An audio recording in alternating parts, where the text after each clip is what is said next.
these targets that we were going for, he's a mass murderer. He's going to burn the village. And they're blowing up children's soccer games and markets and mosques and schools. And he showed himself once. This guy's a ghost. We're never going to see him again. So we either kill him right now with what we have, or hundreds of people are going to die. What we're talking about here is an operator making a shot from a moving helicopter on a moving vehicle. Yeah, it's insane. This guy's on a motorcycle, driving to the market with a vest on to blow up 100 people. You don't do that to Americans. The Delta Force still exists. We will kill you, your family, your village, your pets, your goldfish. When the black helicopters come, everyone dies.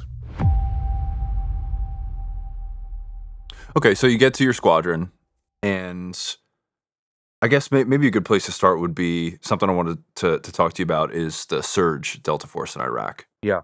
Because we were talking a little bit about this off camera, and again, this came up in the interview with Brent, and we started scratching the surface before, but when it comes to the op tempo and I think that time, that surge Delta Force is when Brent came here, he said, all my OTC instructors were guys that were in the surge and they were going out 3 times a night. And that's why they're so seasoned. And, you look at them as instructors now, and that's where they got it from, essentially. Yeah. So a couple things. So the way that you talked about it, we always, the guys that I worked with, we always fought like it was a surge. We always went out 3 times a night. Always. It's a bit of an exaggeration, but we pressed to fight every single day, multiple times a day. And if we missed a day, it was almost always because of weather or something to that effect. Weather always had a play. It was like, hey, if we're going to be there for 90 days, 100 days, 110, 120, we're going to fight for however many days we're there. I felt that was my duty. That was the culture of the troops that I ran. They all felt the same way. Other troops felt like, hey, we're going to go at a slower pace. You know what I mean? We're going to develop these targets out more. So there was this thing that we used to have, and it's not specific to the unit, of course, but it's this concept, it's this warfare concept or a pressure concept of you would strike something to develop it out, or you would develop something out first to strike it. And that was one of those things that we used to discuss. It was, hey, is this a strike to develop or a develop to strike? And what I mean by that is even how much risk are you going to assume, right? Like if we were going in on a kill mission, like this guy's got to die. You know what I mean? Like he's going to die unless you come in and he's like, I give up. You know what I mean? You're like, oh, damn it. We got to put cuffs on him. You know what I mean? But then there were other dudes where it was like, no, this is a capture mission. Like, don't kill this guy. You know what I mean? Even if he's shooting at us, like, try to capture him because he has information that we want to get to, So it's this level of how much risk are we going to assume? Like if we wanted to capture the guy and he's shooting rounds over our head, it's like, okay, wait till he runs out of ammo, versus we want to, you're there to kill the guy and he's shooting rounds at you. It's like, okay, he's done, or even dropping ordnance or whatever it is you're doing. So the strike to develop to strike had a bunch of different meanings to it. How much risk are we willing to assume? And then what is the intent? So the strike to develop might be we're doing the strike to capture this guy to get information, or it might be we're going to hit this target and see what happens. Like I was talking about earlier, we're going to hit this Al Abaidi tribe and see how they're communicating to the El Takis. We're going to hit this Al Samurai tribe and we're going to see what happens next. We're going to pull this guy off the battlefield and see and tell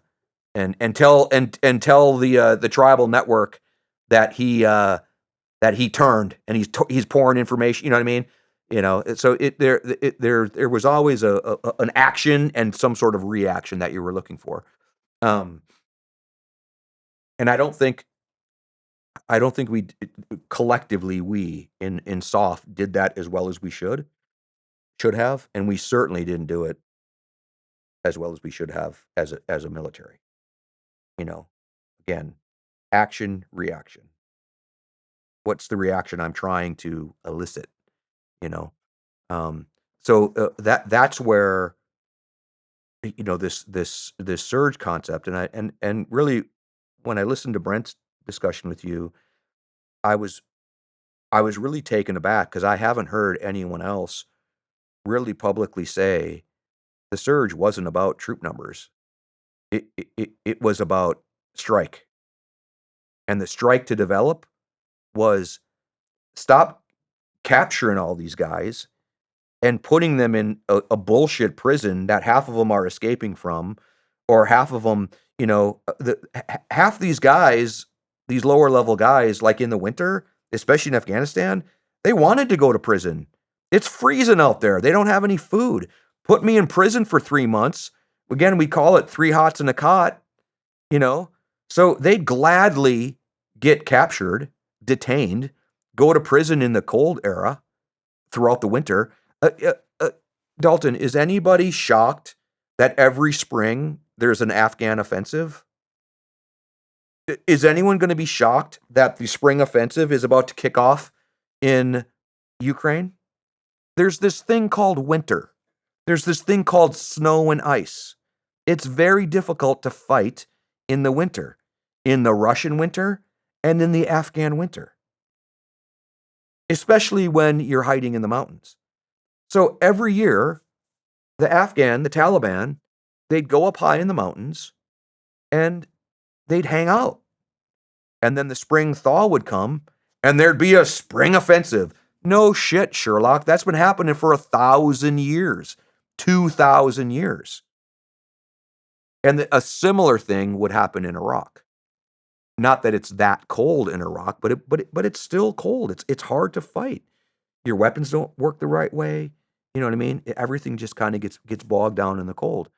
Um, so there was always a season for things, and uh, again, we call the surge. They call it the Arab Spring. They call it the Arab Awakening. It happened in the spring, early summer. It didn't happen during Ramadan. You know what I mean? Same thing. Ramadan happens every year. Do you think fighting goes up or down during Ramadan? They're fasting all day. What do you think the operational tempo of Al Qaeda, ISIS, and Taliban looks like during Ramadan? Yeah, it drops precipitously because they're fucking hungry. You know what I mean? So there's seasons, there's operational tempo, there's patterns that you can see in warfare, in battle plans. And the surge that became so public in the United States became immediately publicized because it was about troop strength. And to General Petraeus's credit, he kind of focused on troop strength because that was just kind of a rationalization, you know what I mean? And also because he needed those approvals from the White House because even at that point in time, the White House was limiting how many people we could have involved. We never had the lack of soldiers on the ground.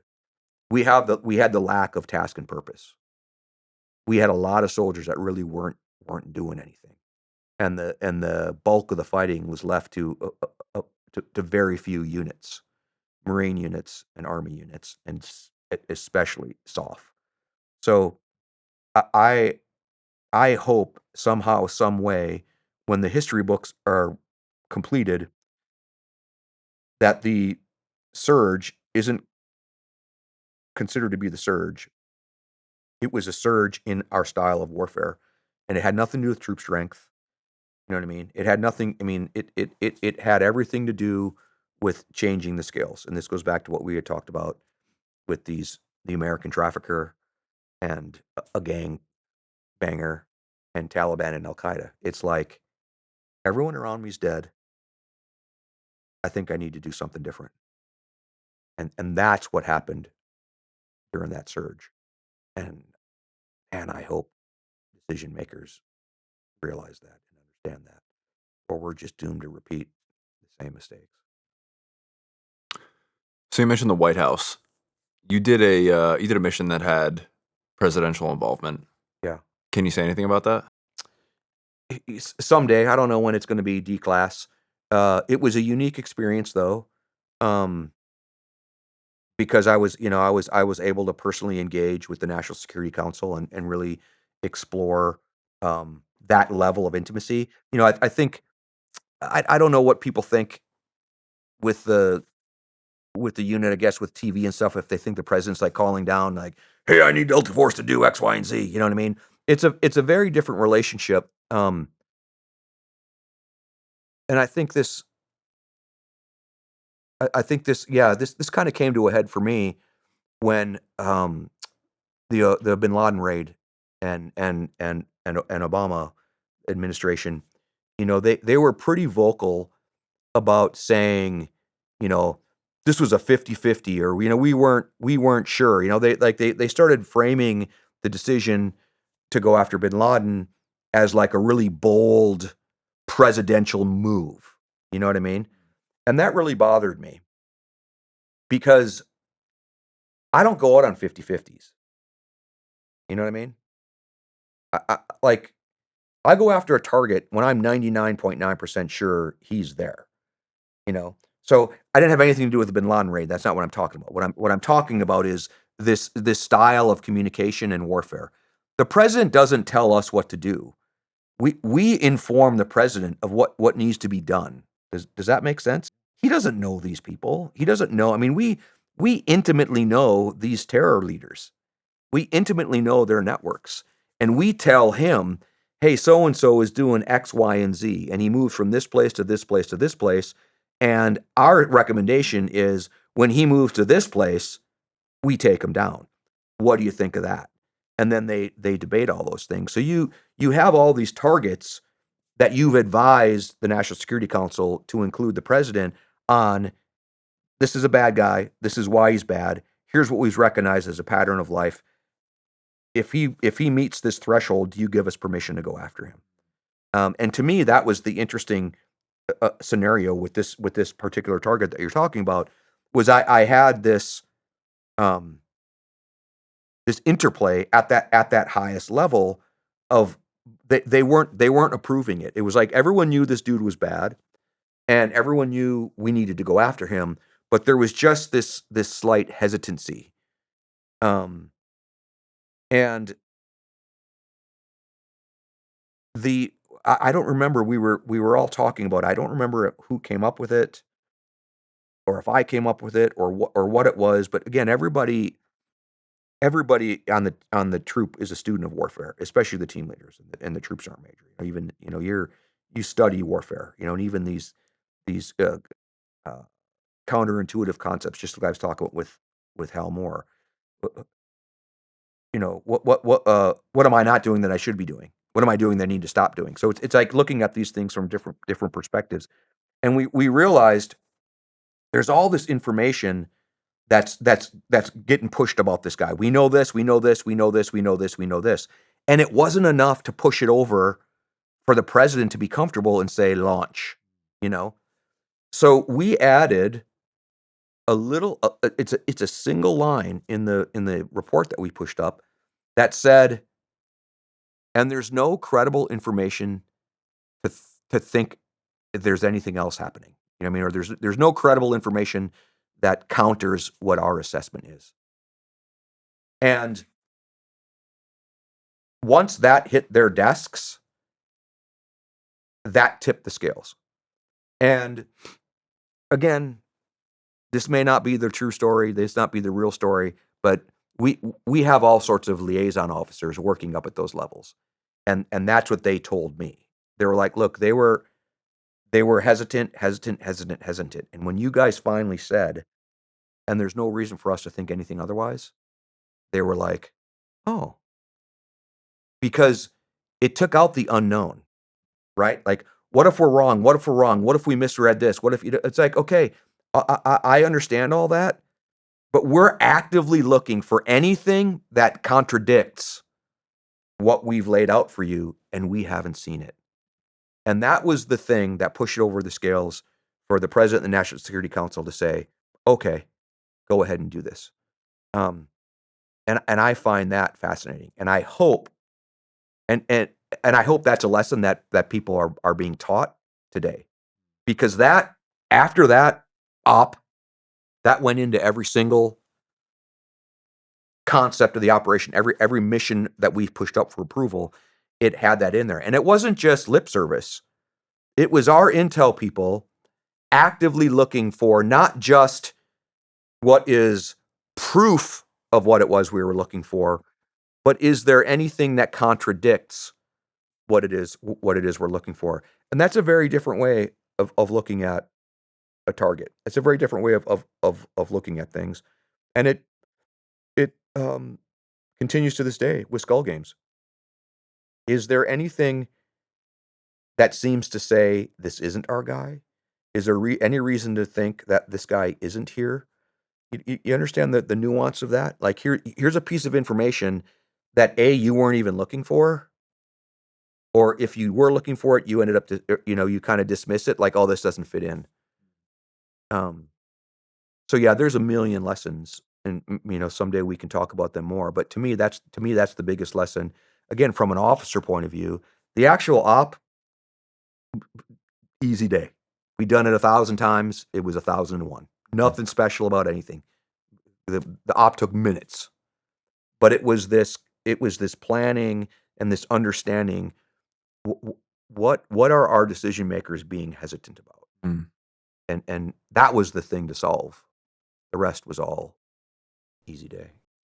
Was it partly like a plausible deniability thing? Like if, President Bush says, okay, we're in agreement that we need to go kill this guy, but, he's in some non-permissive country, Pakistan, right? Yeah. So if the leader of Pakistan calls me, I can say unequivocally, no, Yeah. I had nothing to do with this because our fingerprints aren't on it at all. Yeah.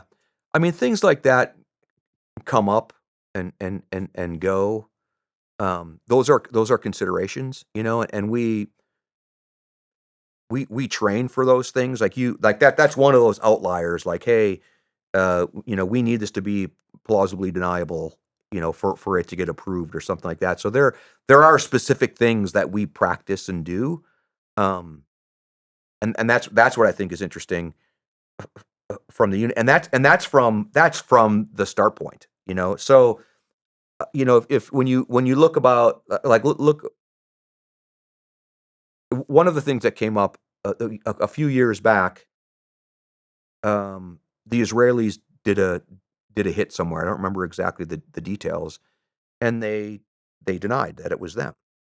And again, the Arab world and the Israelis kind of get away with it more than we do. Where especially the Arab world, they're like, "Wasn't us." It's like, well, your name is literally on it. It wasn't us. You know what I mean? And the Israelis kind of play that same game. They're like, "It wasn't us." America doesn't really do that very often. And when we do, it's usually pretty tight. And so even that idea of, again, if you look back and you look at the news, somebody was able to uncover this movement of all these Israeli operatives under in disguise, or under what's what I'm looking for, very indiscreetly. They were all operatives coming from all over the world, and they all met at a location and then went to a location, and such operation happened, and then they all disappeared. You know what I mean? And that's one of those things that to have an effective operation like that, it has to start early, where you have to know what your signature looks like, what your movement pattern looks like before you even leave the United States. And it's that on steroids now, right? Like now, like there are citizens that are like watching tail numbers land, and you know what I mean? So it's like all of that deep side of warfare on like, what's the tail number? Hey, this plane went from here to here and its tail number changed. You know what I mean? Like there's everyone and their brother now has access to do that. But back when I was in, that's what governments were looking at. And those were the types of things that, again, in addition to environmental training, understanding we could work, mountains, desert, sea, whatever, mobility, skydiving, whatever. We worked on all of those environmental type things. We also worked heavily on what does our signature look like, and what does signature reduction look like, and that became more and more professionalized over time as well. And it's harder more than ever because the world has biometrics, and my fingerprints and my eye scans are in databases all over the world. So in this day and age, it's super, super difficult for a country to just be like, "Don't know what you're talking about." Good point. Yeah. Can we talk about shoot around the kids? Because this is where you came up briefly in my interview with Brent, and we didn't really get into the story. So Yeah. Yeah, sure. And this was one of those where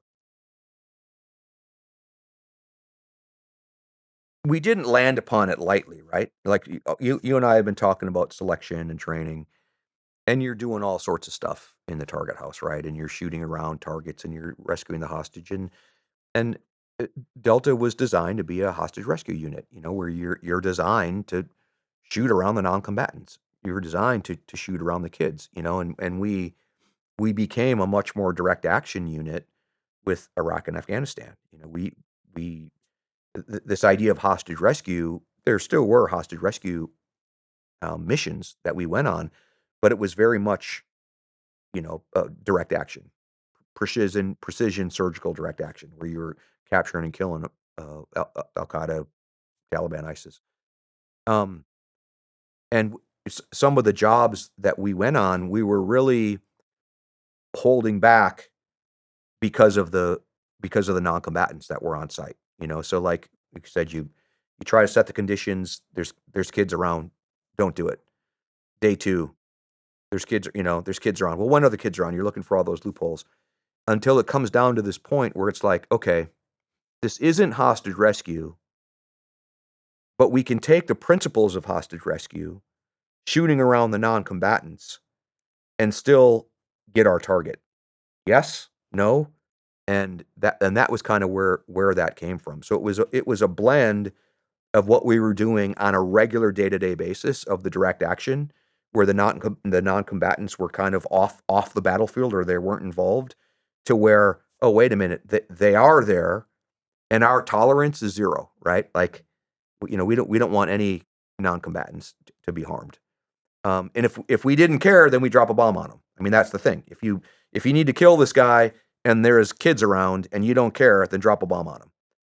If you don't want to hurt the kids, then send us in and we'll work around the kids. And that was always that tension also, um, with decision makers.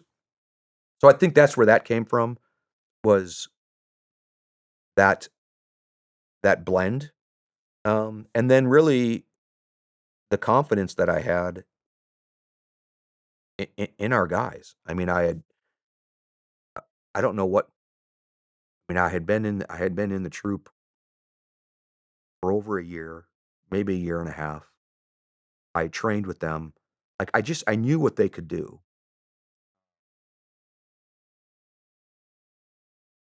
and I just asked, Can you do it?" And to a man, they said, "Yeah." Um, and I've talked to the guy. I've talked to a couple of the guys, and what's funny is everyone remembers things differently, right? Like some guys I've talked to, they're like, "Oh yeah, I remember the first time you said that," and I was just like, "Whew, this is going to be froggy." And other guys are like, "No, I don't even remember." You know what I mean? So it's just kind of varying on the impact that it had. The first time I did it, it was definitely for me a kind of a roll in the dice, where I thought, okay, if we're going to get this target, we're gonna have to go when there are non-combatants around, and we're gonna have to protect the non-combatants. And if we don't, I'm probably gonna lose my job, and that's okay. You know, um, again, I think we can do this. And the first time they did it, it was flawless. And then I don't even remember how many times we did it after the fact. I don't know, 5 or 6 or 8. I don't remember how many times. What I remember is, again, this is that counterfactual. What I remember after the first or second time was, "Don't get comfortable. This is not the standard. This isn't running it up the middle. Okay. This is running it up the middle and avoiding a little kid, you know?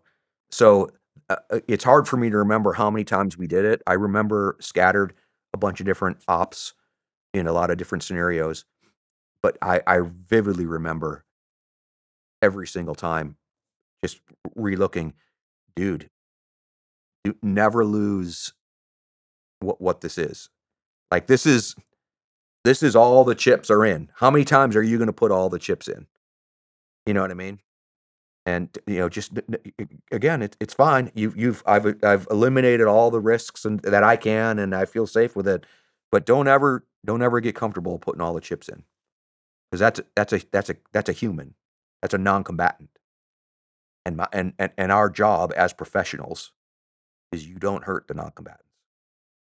Yeah, and for some context, I think you're being a little humble about it or professional about it, but what we're talking about here is an operator making a shot from a moving helicopter on a moving vehicle. Yeah, it's and insane. You're the guy that had to make that call. And this is something that's fascinating about, well, actually fascinating is not the right word, but people that are critical of the soldier, right? The soldier is the one that has to make that split-second decision in a gray environment, because how often is war black and white? And they're the ones that have to live with it for the rest of their lives. Yeah. So you're making that decision, and that's what you mean by, or I think what you mean by, you're not making it lightly. But again, to give some context here, because that's what Brent said, and he's like, listen, I've seen him make that shot, and they'll continue to make that shot. And no, I'm glad you said that. It's a seemingly impossible ask, but again, it's like watching Tom Brady thread the needle between three defenders right in the numbers. Like, dude, it's what he does, and he does it every time. That's how good these guys are. I mean, it's hard to explain how incredible these guys are without like exaggerating. But there's nothing to exaggerate. And the other thing, I'm glad you brought that up, that I also want to say is these targets that we were going for is like fucking Godzilla, man. Like, he's going to burn the village. He's going to burn Tokyo if you don't get him. It's not like just some flippant thing like, oh, he's a purse snatcher, or even he's a murderer. He's not. He's a mass murderer. And it's these military emirs that are planning these suicide bomb attacks, and they're blowing up children's soccer games and markets and mosques and schools. You know what I mean? Like, it's that guy, and he showed himself once. Like, this guy's a ghost. We're never going to see him again. So we either kill him right now with what we have, or hundreds of people are going to die. This is that movie thing where everyone likes in the movies, the ticking, you know what I mean? Oh, it's like, no, that's what this was. Like, this isn't, or he was a suicide bomber, or he's wearing a suicide bomb. This guy's on a motorcycle driving to the market with a vest on to blow up 100 people.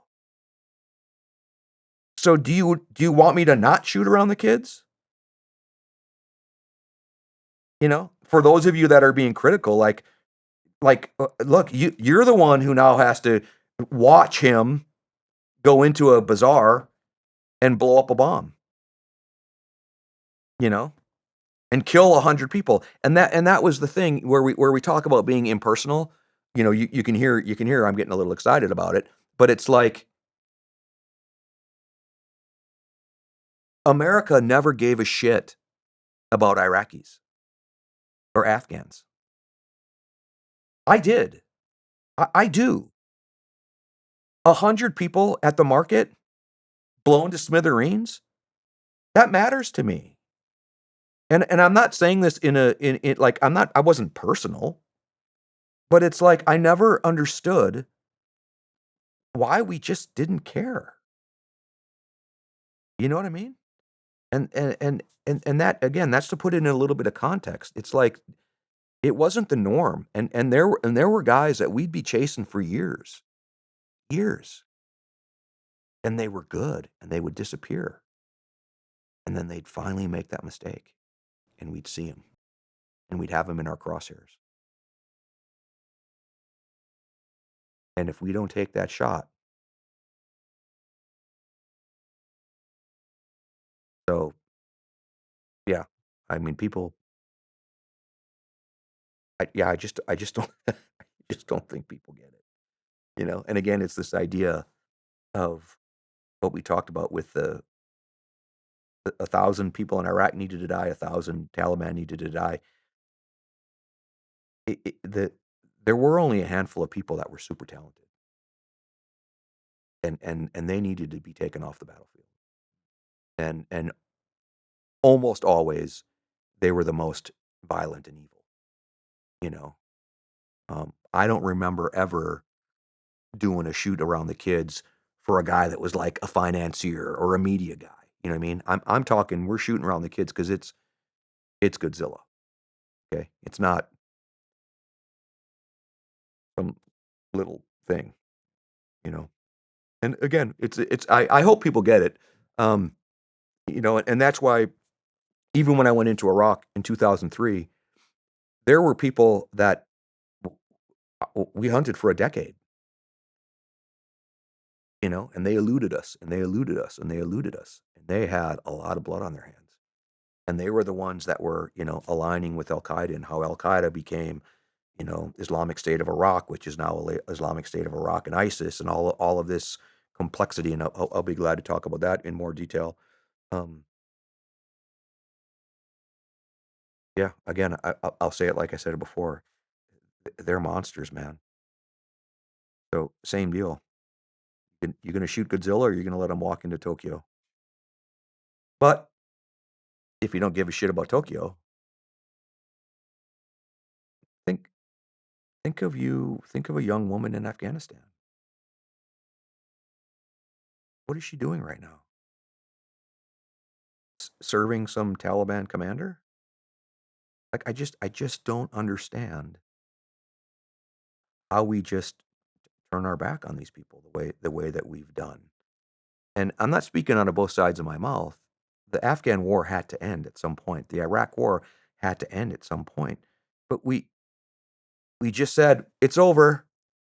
We never set the conditions for success, you know? And you know, I look at things where just like anywhere, like let's say for the paramedics to come to a scene of a shooting, the shooting has to be over. You know what I mean? Like that, the violence has to be over. You know, for the firemen to show up at a house that's on fire, there can't be any shooting. You know what I mean? That baseline level of violence has to be down. Just like you aren't sending aid into a war zone until the aid can be safely handed out to the non-combatants. So there's a baseline level of violence, and that's what I always understood as my job as an assaulter, as an operator, as all of those things, is bring that baseline level of violence down to the point where these other things can step in. You can send in the medic. You can send in the NGO to feed the people. You can rebuild the power grid. You can rebuild the infrastructure. So my job was to get that violence down. I get it, man. When Al Qaeda is running rampant in Iraq, there's nothing you can do. When the Taliban's running rampant, that was my job. Get that violence down.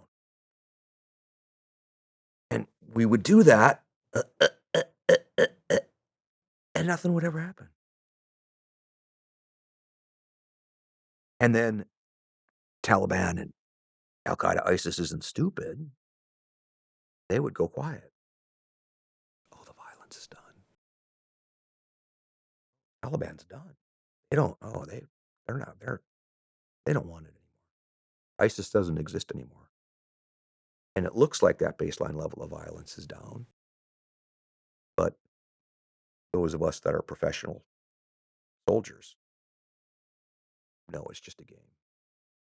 And man, we fell for it. Our politicians and our decision makers. And I think by and large, our general officers were straight shooters with that. Scotty Miller, he was the unit commander when I came in. I'm forever grateful that he gave me the opportunity. Um, he he never pretended it should end the way it did in Afghanistan. You know, Yeah. Yeah, we can go down that rabbit hole for sure because anyway. One more story I'll ask you to tell. yeah. And I'm going somewhere with it. I got a follow-up question for it that I was actually thinking of when you were talking before. Do you mind telling a story about when you avenged those Marines at the unit? Oh yeah. I don't think I can. I not in detail.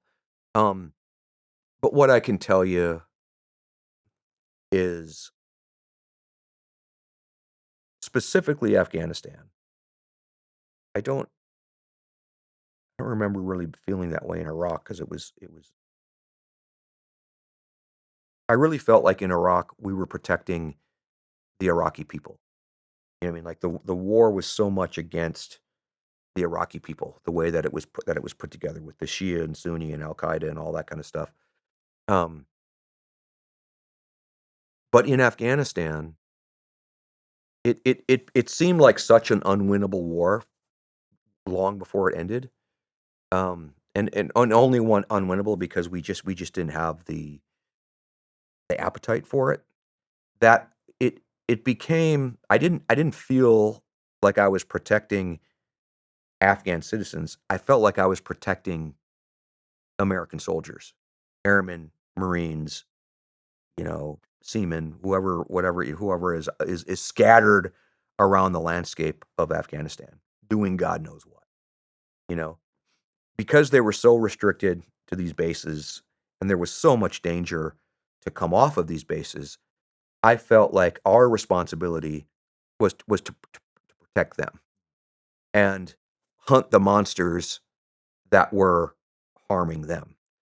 And in this particular case, when we heard about what happened to these Marines, we studied what happened and identified what the Taliban used as a tactic, and we thought, okay, we can replicate that tactic and turn the tables on them. We understand because one of the hardest things in Iraq and especially in Afghanistan was the combatants standing and fighting. Foreign fighters were there to die. So when you were up against foreign fighters, you knew it was going to be froggy. Like they didn't come all the way from Yemen or Tunisia or wherever to like give up. They were there to die. So if you knew there were foreign fighters on the target, you were gonna have yourselves a gunfight. If it was just like your run of the mill Iraq insurgent or Taliban guy, they didn't want to die. They didn't want to stand and fight. And the Taliban recognized that it's been their tactic for years. Is we don't die. We don't have enough people. We don't get shot because we don't have a medical system. And then and in fact, we'd rather have you get shot and die than get shot and hurt because now we gotta like carry you away, and we just don't have that infrastructure. You know what I mean? So they really fought when the conditions met and matched what they wanted to fight and how they wanted to fight. So when we looked at the conditions of how these Marines got wiped out, that's what I'm talking about. It's like, oh, we can replicate what they think are the conditions where they want to fight, and we'll turn the tables on them. So in addition to protecting these folks, it was kind of one of those places where it began to bleed over from, look, we're not just here with every single national asset that America has to offer because we're the Delta Force. We're not just here to protect these American troopers on the ground. We're here to seek revenge and venge their deaths. Um, and that's one of those things that you saw that pivot, right? Like even in Iraq, when in the village of Yusufia in that area, when Al Qaeda kidnapped the American soldiers, and whisked them away and tortured them and put them on video and ultimately murdered them. You don't do that to Americans. If we haven't struck enough fear into our enemies that they don't know, you don't fucking kidnap American soldiers and torture them. Because we will kill you, your family, your village, your pets, your fucking goldfish. Like you do not do that. And there was a time when people recognized that, right? When our enemies recognize it, like, hey man, we don't mess with that's a bridge too far. So when you see things like that happening, you know that they're losing respect for us and they don't fear us. And to me, that was one of those things that I wanted to be that constant reminder. It's like, look, you can watch TV and you can listen to our politicians and you can look at all these protesters in Berkeley or wherever they are, but I still exist. The Delta Force still exists. The Army Rangers still exist. And we will come fuck you up every chance we get. And I felt that as a real duty. You know what I mean? Like, oh, you killed 8 Marines? Mm-hmm. Here's what we did. They need to think twice before they do things like that.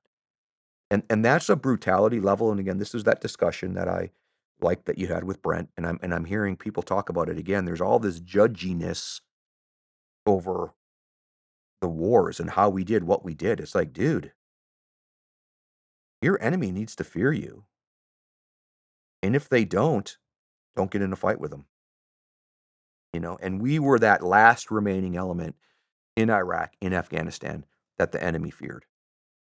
We had that fear early and we maintained it. They called us all sorts of names, the green eyes because of our nods, the guys in the black helicopters, and that's that shaping effect. And that's what I wish people would understand is, when I talk about a pinpoint of violence, it has ripples. Like you don't have to do something crazy violent every single day, but you need to do it to have the effects, And we would fly around in Afghanistan and people would run because our helicopters are black. Most other helicopters aren't black, And you'd go into these provinces that weren't used to seeing us, and they knew when the black helicopters come, everyone dies. Mm. And that's that effect that you have is like, look, they need to know we can come whenever we want, day or night. We can come get you whenever we want. So if I was you, I'd mind my P's and Q's a little more, you know? And I took that as a duty and a responsibility because we had the men and women that could do that. That's not your 19-year-old Marine. It's not even your 20-year-old Ranger. Like we were specially selected and trained. You have to have that scalpel in the kit bag. So where I was going with that is, I don't want you to talk about TTPs or the tactics behind it, but the point that I wanted to illustrate that I think is fascinating is, again, jiu-jitsu analogy. You gave them your foot because Yeah. in a couple moves you're going to take their back. Yeah. And that's the level of thinking, and that's why I wanted to ask you about it. Yeah. At the operational level. You guys are sitting around a table and Yeah. you hear, like, from every operator that gives an interview, they're the smartest guys I ever worked with. So just the level of thinking and what gets bounced around, like this is the game that you're playing. Yeah. Oh, I like that. That's a great analogy. Yeah. You're playing grandmaster chess against a novice. Yeah, I'm a black belt in jiu-jitsu playing against a white belt. You don't have a chance. Yeah. Even when you think you're having a chance, you're falling into one of my traps. And that was the interesting and fascinating and exhilarating thing about working in with Delta Force is it's a perfect analogy. You're the black belt, and you could shape it just like you said. I put my toe on you, and it's it's over. That's all I need. Um, and it didn't happen every time, but there definitely are those ones, those ones that stood out. And then again, I like the way you use that analogy too, because even though I was characterizing our strongest tactic was just straight up the middle, it wasn't. It was still the jujitsu. It was finesse. It was flexibility. It was timing. You know what I mean? And even in jits, I was just teaching the other day, and I was telling these guys, you don't attempt the submission until all the conditions are set. Just because you have my collar and you start squeezing my neck doesn't mean you're getting a choke. Like, you're just wearing your hands out. You're wearing out your grips. You know, I can feel how deep you are in my collar. You know, I even gave you the collar because I need that right hand tied up for what I'm about to do next. Um, and yeah, and that's again, it took me. It's a great analogy. I'm so glad you brought it up. It took me 10 years to get there in jujitsu, but like I said, how long was I an officer before I got to the unit? Almost 10 years. Our team leaders are in the unit 10 years before they become team leaders. They work their way up. So again, we've done those 10,000 hours. Um, yeah, which goes back to my first thing of with the Taliban and Al Qaeda and ISIS, kill all the purple belts, brown belts, and black belts. Any questions? Leave the white belts and blue belts. We don't care. They're never going to be able to get it done. The black belts might be harder to find and harder to kill, but then, kill the black belts when you can, but get rid of the purple belts and brown belts. If we would have done that in Iraq and Afghanistan, those wars would have been done in 18 months, both of them. But instead, we took the black belts, brown belts, and purple belts and all put them in one location, and they developed each other. Not the way to win a war. You familiar with Pete Blaber? I'm familiar with him. He was gone before I got there. I really enjoyed his book, The Mission, the Men, and Me. I thought it was great. It's a great book. It's funny because when I first read it, I read it as a major, I think, and I was like, dude, you're everyone knows this. You're talking to the obvious, you know what I mean? And I went to bed that night, and I woke up the next morning, and I felt guilty because I was like, he didn't write this for another major in the Delta Force. He wrote this for young troopers and young people to kind of understand and recognize, like, that really is it. The mission, the men, and me. That's that's the order, And one thing I was gonna highlight too, and I think I don't think I talked about this good enough in the book, but I want to highlight this as we're talking about these things, especially when we're talking about non-combatants and protecting non-combatants. I want people to understand on the hierarchy of being harmed or killed, we were in front of the non-combatant. We assume that risk. Like we're talking about these certain things, but our job was to get between the bad guy and the non-combatant. You know what I mean? I don't think people understand that. The hostage rescue or even as they intermingled um, with the crowds, like there is a certain level of collateral damage that you have to accept, but we put ourselves in harm's way over and over and over again to protect that Iraq person and that Afghan person, which again is when my emotions started to rise up a little bit. It's that same thing, dude. I was totally prepared to die for some Iraqi citizen or some Afghan citizen. I was totally prepared to die for them.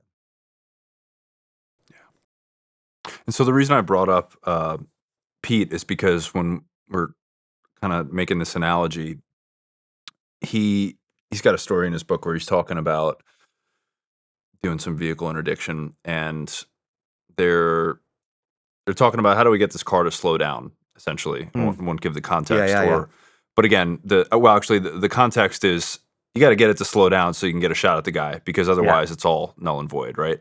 But they were kind of sitting around a table and spitballing ideas, and one of them was, okay, maybe you got a broken down car on the side of the road with a hot chick standing outside and a dude covered in blood on the inside of the car. And he's like, okay, that's too obvious. They just speed right through that, right? Because their Yeah. security is trained to say that's a threat. Yeah.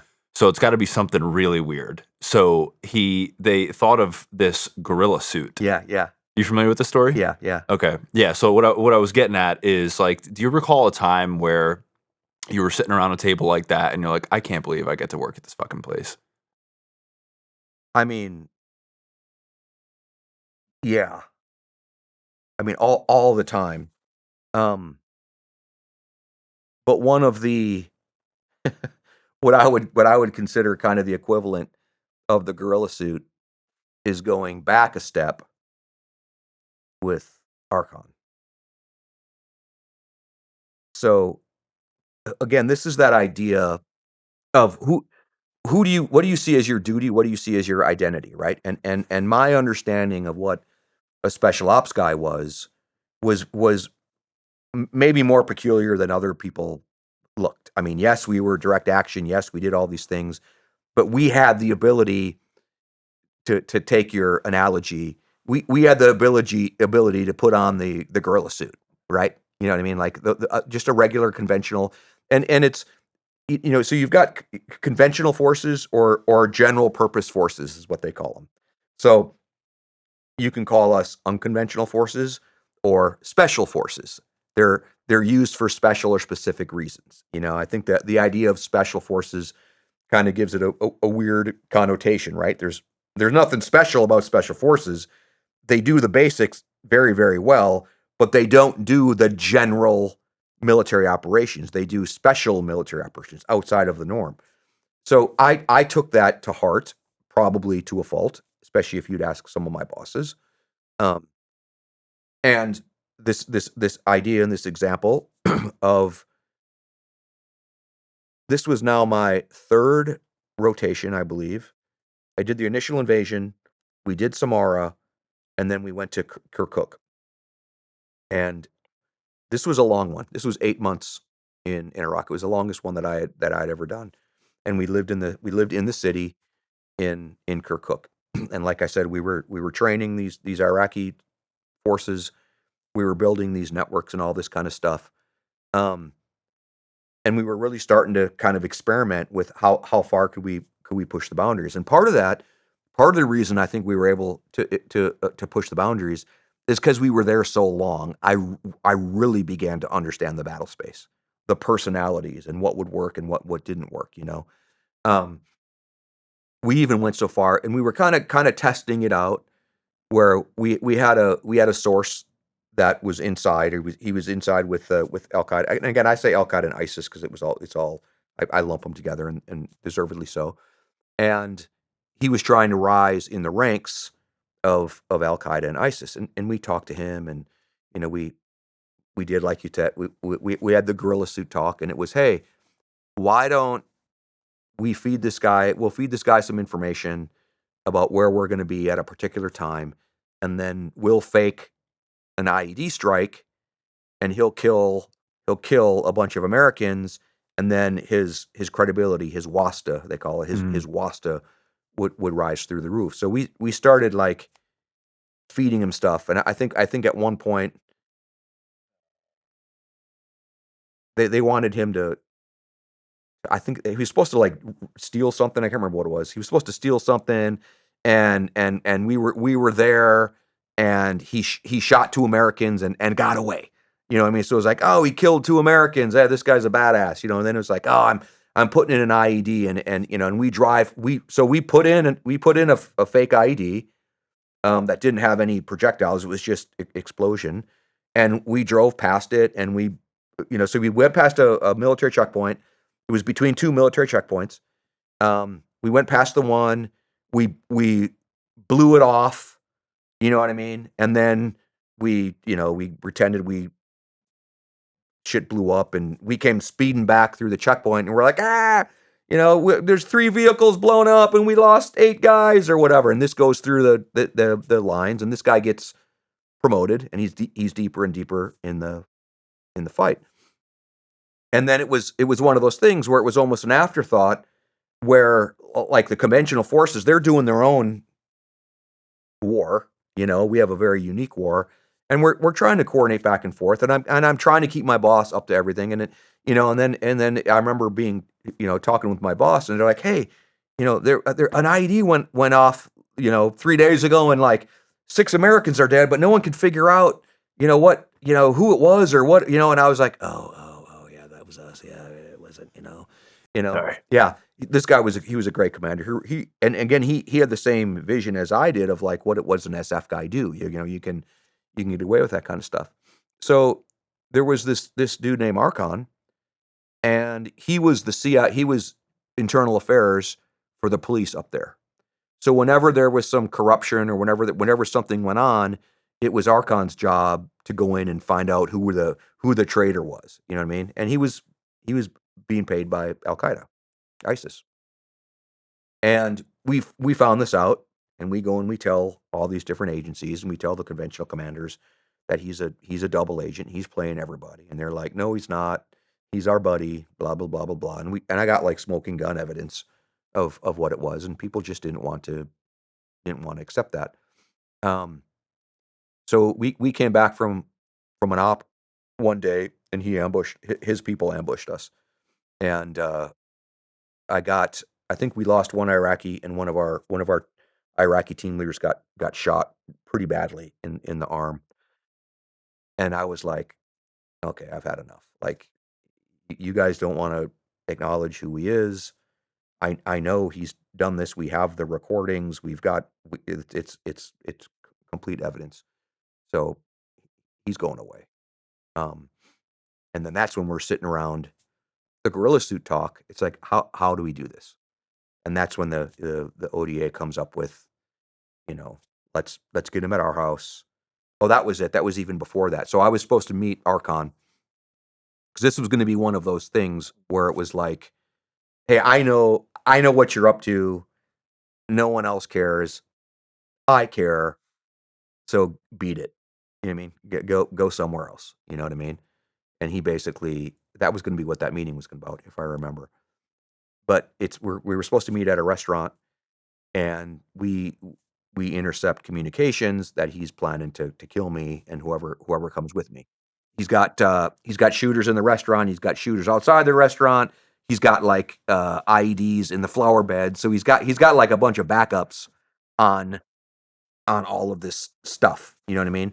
And I couldn't quite prove it. Like, I didn't, I couldn't quite prove that all that was going to happen. But it was all happening very fast. Like, this is in the course of a few hours where we're coming to terms with this.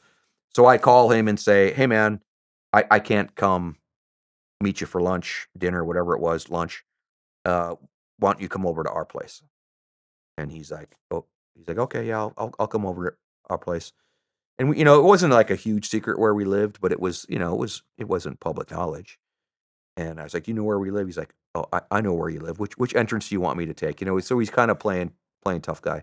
And I was like, yeah, take the whatever, Aruba entrance or whatever it was. And now, so we got a couple hours. He's on his way. Now we're sitting there with a whiteboard, and we're like, okay, so we'll only let him in, and this, and we'll hand him over to the Kurds, and they'll take him up to Suleimania, and they'll try him because he was wanted for murder and all this. They had all the evidence that Americans were looking the other way on. So Archon shows up, and he's got a huge security detail with him, like 3 or 4 vehicles and like 10 dudes, and we're like, hey man, they all can't come in. Like, this is my house. We have the gate. You can come in, but just walk in. He's like, no. He's like, I got to come in with my driver. He monitors my comms. I need to drive in with at least my driver and my personal security. So we're making all the calls on the fly. It's like, okay, that's fine. Come on in. So he drives in. he parks, he comes into our house, and we start having our meeting. And now we're trying to figure out, like, okay, we're about to kidnap this guy and send him to Sully. His car's here. How do we, you know what I mean? So uh, we haven't figured it out yet. But I'm just like, I don't care. Like, it's over. He killed one of my guys, one of my Iraqi buddies. He hurt one. This guy's done. So he comes in and we sit down and we're drinking coffee, and they're always smoking cigarettes, and I'm straight with them. Like, hey man, I know what's going on, and this is your last chance. Come clean. We might be able to use you. All your buddies that like they might be able to salvage you, but you need to start talking truth, or we're sending you up to Sully. The Kurds are in the basement right now. He's just like, what Kurds? And I'm like, the Asaish, which is the internal group. He's like, which ones? I was like, none of your damn business. They're downstairs. You know what I mean? And he's like, we're friends. We're friends. Why? Why are you doing this to me? And I'm like, you know why? So we have this discussion, and he's playing hardball. That was the other thing too that I think is interesting is I've had discussions like this with a couple dudes, and every single one of them was cool as a cucumber. Like, I've never seen a guy flinch. I've never seen him worried about dying. I've never seen them tremble. They're just like, bring it. Don't care, you know. So we call the Kurds up from the basement. I think he thought I was bluffing until I get on the radio and I'm like, all right, come on up. And they come running up the stairs. And he's like, the fuck? And then the door opens up, and now he finally breaks demeanor where he's like, "Arr!" And all these Kurds hog pile on him and tie him up with flex cuffs, and we bring him out through the basement garage. So our house was here, and there was this entrance, and then there was another entrance over here that you couldn't see, so you could drive, like through our house. So Archon's car is parked right here in full view of his security detail, and we trunk monkeyed him over here and sped off to go up to Sully, and his security guard is sitting out in the foyer just like smoking cigarettes. You know what I mean? Um, So now we're like, okay, now what? So we get a whiteboard. So Archon's gone, and his car is here. His security guy is sitting out there. So we're like, okay, now what do we do? How do we make it look? So one of the guys is like, hey, we'll pull the Jeeps up and we'll wash the trucks. The big gun trucks that we have. So we get the security guard out because he's going to go get the food. The food that we were supposed to eat at the restaurant is ready. So he walks out and gets in another car, and he leaves Archon all by himself with us because we're in a meeting, and he goes to get the food. And so now all that's left is Archon's vehicle.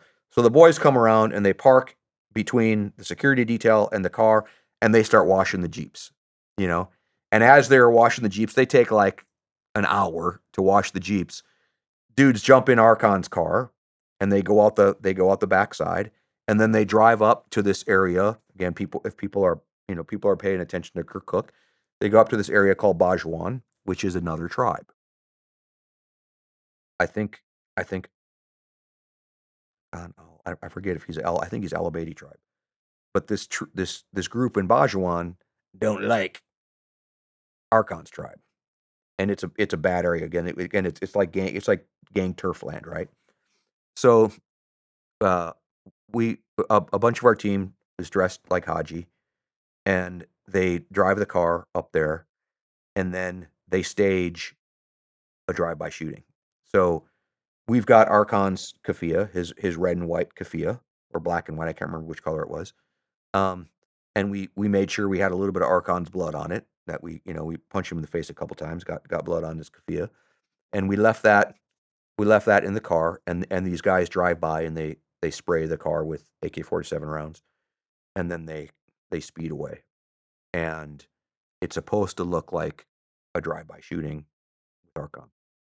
Um, so we're like, we got it. We figured it out. Like this is, this thing's done. In the meantime, the security guy comes back. He doesn't notice the car gone, and he delivers us all the chow. And he's like, does Archon need anything? And one of my guys opens the door. He's like, Archon, do you need anything? No, he's fine, man. And nobody's there. And he shuts the door and he's like, okay, I'm gonna go. And he went back to the security detail. Didn't notice Archon's car was gone. So we're like, okay, like this is an easy day. So we're eating chow, and again we got the whiteboard out, and we're just trying to figure all this out. And then they move the trucks, and the security detail they don't notice that Archon's vehicle isn't there yet. So somewhere in the middle of this, I hear over the radio, the conventional forces radio, hey, there was a shooting up in Bajuan. There's a silver sedan that was shot up, and there's a blue BMW that did the shooting, and it's heading south on Route 1 or some shit like that. And I'm like, oh balls, those are our guys. I'm more afraid of conventional forces like shooting up our guys. So it's two of our guys dressed like locals.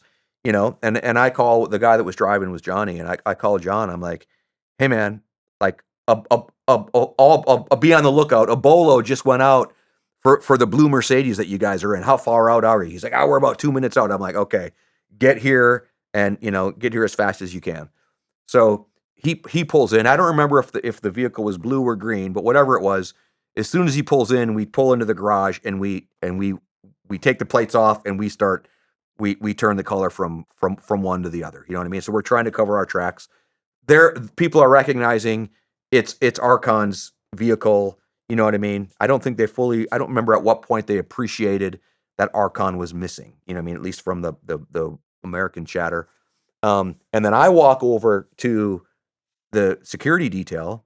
They're all kind of standing around their truck smoking, and I've got like a silver platter with like snackies and drinks on it. And I'm like, oh, hey, I didn't realize you guys were still here. This is through an interpreter.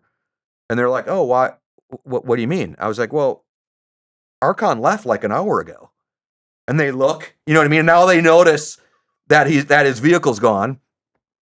And they're like, where did he go? And I said, I think I heard Bajuan. That was the only word I recognized in Arabic was, Bajuan. And they're like, and they say, he can't go to Bajuan without us. Like that's dangerous. I was like, I think he went to Bajuan, and they're like, they freak out and they jump in their cars and they take off. And now all of us are back in the house, like with our whiteboard, and we're like, I think that worked, and then our buddies in Sully call and they're like, Archon's here, he's in our prison, and our guys got back and everything was said and done. And then the next day, this happened like late afternoon or something. I don't remember exactly. The next day I'm in to see my boss, and he's like, oh, I'm sure you heard like somebody kidnapped or killed Archon, and everyone's looking for him. And I'm like, it was us. Like, he's up in Sully. And he's like, what? Like, how come he's like, you didn't, he was kind of quasi pissed and kind of quasi like, that's some SF shit right there. You know what I mean? And I was like, yeah, he's up in Sully, and they're going to put him on trial for all this shit that I've been talking about for the last half a year. And he's like, all right. Yeah. We're going to have to admit it at some point. I'm like, yeah, we will. And he's like, I'll see if I can hold it off for about 48 hours. You know what I mean? So to his credit, you know who you are, sir, badass. We just played dumb for 48 hours. And then finally, the brigade commander, the colonel that was there, we finally said, sir, we know where he is. Rather not talk about the details, but he's up in the prison in Suleimania. They're going to try him for his crimes. And he was kind of like, okay. And that was the end of Archon. It was like the monkey thing, where like literally we're on a whiteboard and guys are just like, not working. What are we gonna do? Like you said, like that's That's some commando shit. Yeah. Yeah, and again, maybe I'm a dreamer, maybe I've read too many books or watched too many movies, but I thought that that's what you were supposed to do as a special forces guy. Like, I thought you were supposed to utilize these ideas and these resources and opportunities and work these special projects, you know? I still think that way. Other people think differently. And to come back on that closure, these same guys, um, we called the one guy we called Taz because he was hard to control on target. He was like a Tasmanian devil. It'd be like he'd be doing something and all of a sudden he'd be like, "Where's Taz?" You know, he'd run off on his own on the middle of a target. You know, and then we kind of had this running joke of the four Bobs. So it was Taz and the four Bobs. It was, you know, old Bob, young Bob, mean Bob, happy Bob. You know what I mean? And it was like Taz and the four Bobs are here. Um, and those guys lived through the war. Um, and I have since gone back and seen them and worked with them in Iraq in counter trafficking. So at the end of after I retired, even though our focus is domestic counter sex trafficking, I had contacts remaining, obviously, from all this time up in Kurdistan, um, to help recover a bunch of these Yazidi girls and these Assyrian Christian girls that ISIS had kidnapped and enslaved. So I went back a couple times to Iraq and called Taz and the Bobs and these other friends to meet me with the appropriate gear to go negotiate with ISIS to get these girls back. You know, so even after this story, these guys continue to give back selflessly to protect and defend the vulnerable. And man, they got a hard life. I mean, that was 21 years ago from the invasion, 2003 to 2024. They've been living in that state of tension ever since. So, last thing on the military, and I don't know if you can talk about this or if you even want to, but can you talk about what your Silver Star was for? So first of all, good on you for saying the Silver Star was in Iraq. I think the Google says it was for Afghanistan, which that's the army for you, right? So you're probably going off of my story, but yeah, I think if you Google my name and Silver Star, it'll say I got it for Afghanistan, which just isn't right. You know uh, and so as awards go, the Bronze Star is there's two things for the Bronze Star. It's service, like if it's distinguishable service, or it also is like recognition for achievement in combat. You know what I mean? Without and even with a Bronze Star, you can get a Valor device and all that kind of stuff. I think all my Bronze Stars are just straight up, just for the amount of work we did in combat. And then the Silver Star is a Valor device, and then the Distinguished Service Cross and the Medal of Honor. So as you start getting up into those, like something has to seriously go wrong, right? And it's a good soldier sets the conditions where those things don't happen. The the the f- the men and women at Delta, I mean, they've all done things heroic enough to be awarded any of those awards, you know. And that was one of the things that we always talked about was you don't get awards for just doing your job. Like you're expected to do dangerous shit. When you do dangerous shit, don't expect to get an award for it. And that's kind of the way that it was going in. And most of the time, and we prided ourselves on setting the conditions where you didn't need to do heroic shit. You just, you know what I mean? It worked perfectly. Well, as I was talking about when we were in Iraq and both Afghanistan, we became this force multiplier. So as the heavy fighting wound down, and we had elements that were really going after the higher level targets, we started to work by, through, and with other forces to help them become better, to be a force multiplier across a wider footprint. And that's what we were doing at that time. We were spread out with just kind of 4, 5, 6-man teams with a bunch of different U.S. units, helping them target effectively and efficiently and getting them to the right place at the right time with the right information. And that's what this was. This started out as an op. It was our intel. It was out not far from Samara again, that area that we were talking about. That whole region is just terrible country. And It was our lead, it was our information, and we flew out there and linked up with a conventional force, and they were going to go and take down the target. And one of the things, the tactics that was developed that the regular army was doing, and even special operations forces were doing, is this thing called the call out. If you've heard of that before, where especially if you are concerned about non-combatants, women and children, and you want to separate the women and children, you would surround the compound, you would surround the environment through a bullhorn or loudspeaker.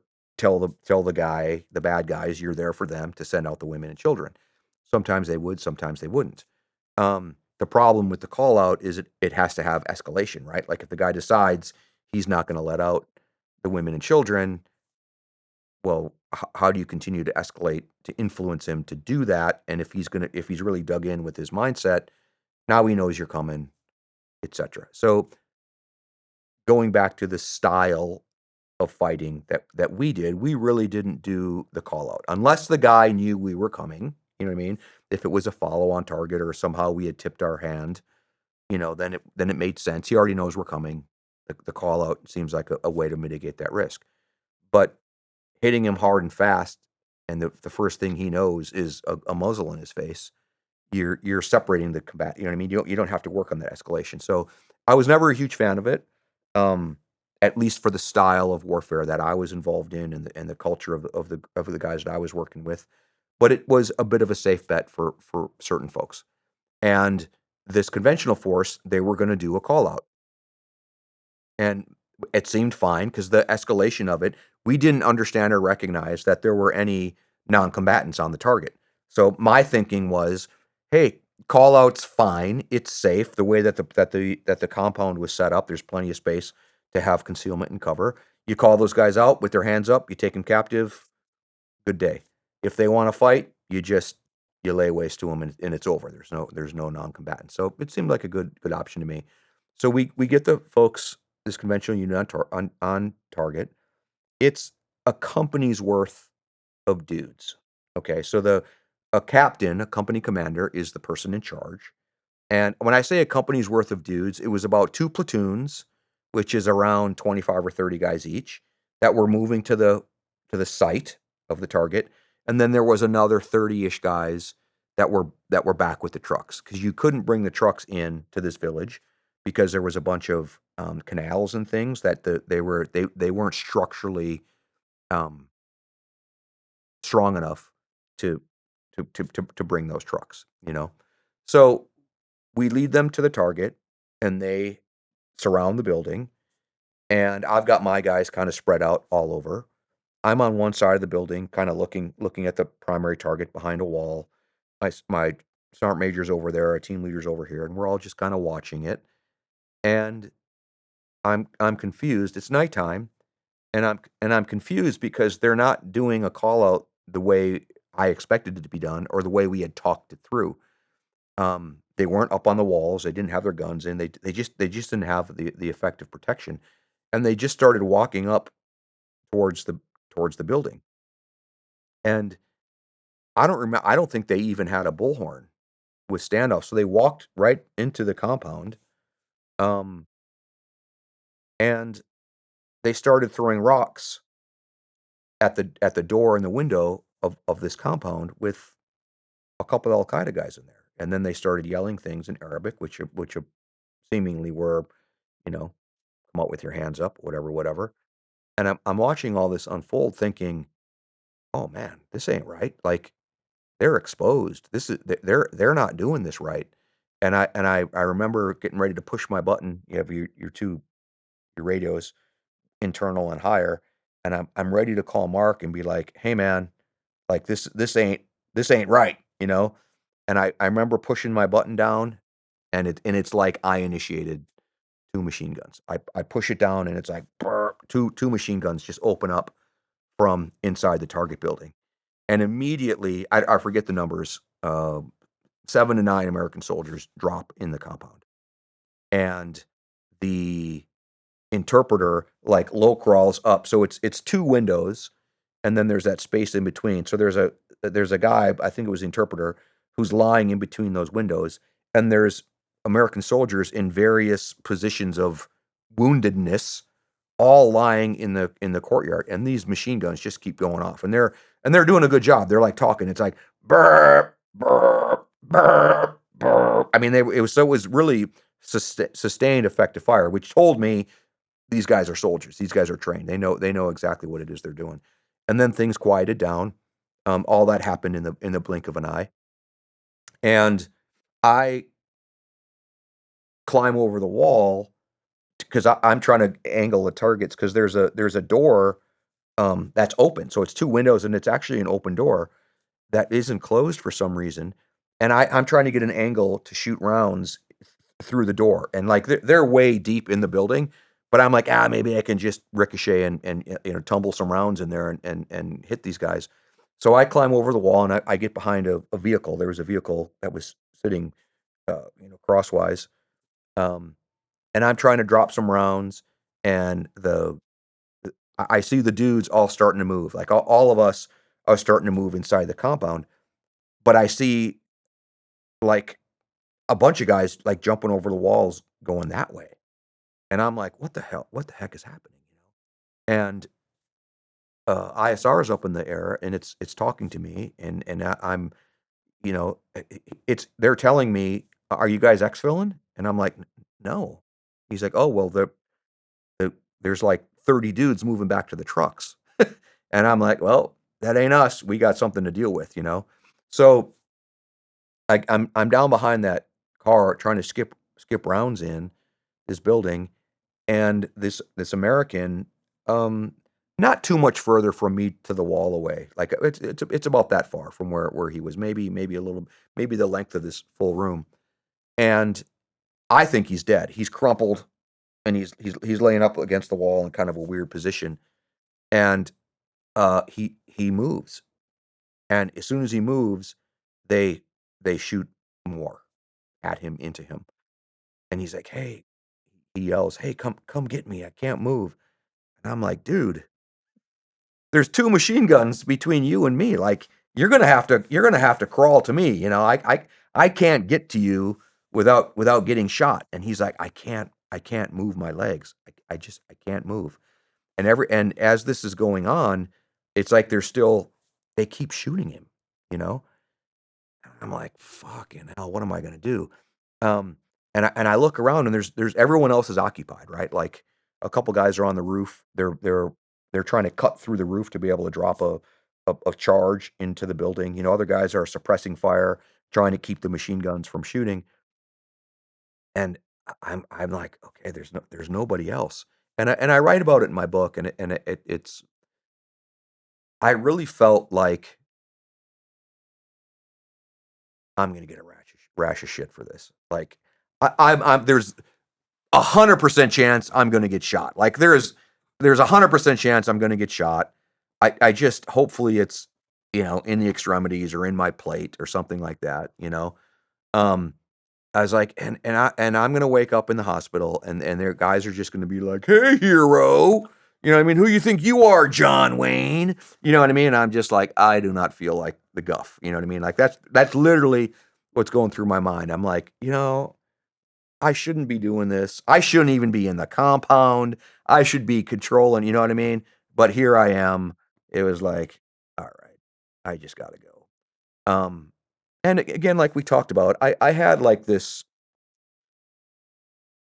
acceptance that I could die in war. You know what I mean? I certainly could get hurt and shot in war, and I accepted that.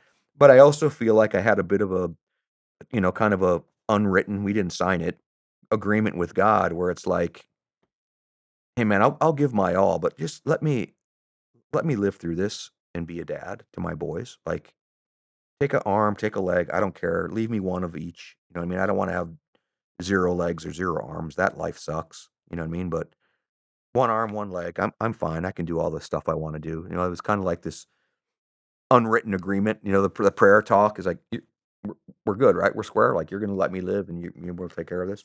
And I really felt that was the kind of the agreement we had, and and that was kind of how I felt too.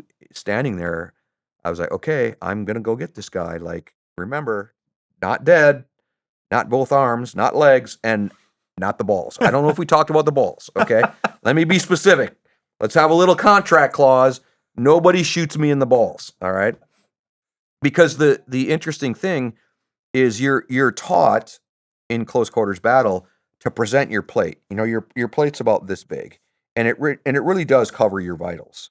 You know, if you're getting shot outside the plate this way, it's really not that big a deal. You know, I don't want it, but it's not that big a deal. It's getting shot this way. You know what I mean? So we even have body armor where you've got the main plate and then you have these little plates on the side, but you need these open spaces so your arms can move. Because that's where guys were getting killed, was getting shot through the side. You know, it tears right through your body. So you know you're taught to kind of present your chest. That's what I want you to shoot, not over here and not down here. Like shoot right. This is what you're supposed to shoot at, right? You know, and if you hit one of my arms, that's fine. I can live through that, but it's gonna hurt. You know, so you're taught to present your plate. And even when you come into a room, or as you're approaching a building, you're kind of like puffing your chest out and getting really square. It kind of looks silly, and that was the decision I'm making. I'm like, okay, I got to go from here to there. Sideways is not good, because I get a machine gun through the side. It's over. I got to figure out how to present my chest. And then we used to have these little things that you would clip on, and it was a triangular plate. We called them the dick plate, because it protected your dick, and before we would do hits, guys would kind of talk. You're like, you wearing your dick plate? You're like, nah, I'm not wearing my dick, because it really depended on like how sure you thought you were going to get in a gunfight, and what that gunfight was going to look like, right? Like if you think I'm going in a room and it's going to be a gunfight, everyone's wearing dick plates. You know what I mean? If it's like a run and gun where you're like chasing dudes through the woods, or through the groves, or even through the city, it's like, dude, you don't want that dick plate, because it bounces and it smashes your dick. You know what I mean? So like the last thing you want to do is be like chasing a guy and have to be like, hold your dick plate with one hand. So it was like, hey, is this a run and gun fight? Is this a chase? What are we doing? And I don't, for whatever reason, like none of us were wearing the dick plate. I think it was, I think it's because we flew in. I don't remember exactly. One, we didn't think we were going to be engaged. We thought the conventional forces were doing it. And I think also because we flew in and took vehicles, that it's just kind of awkward, like to sit all hunched over.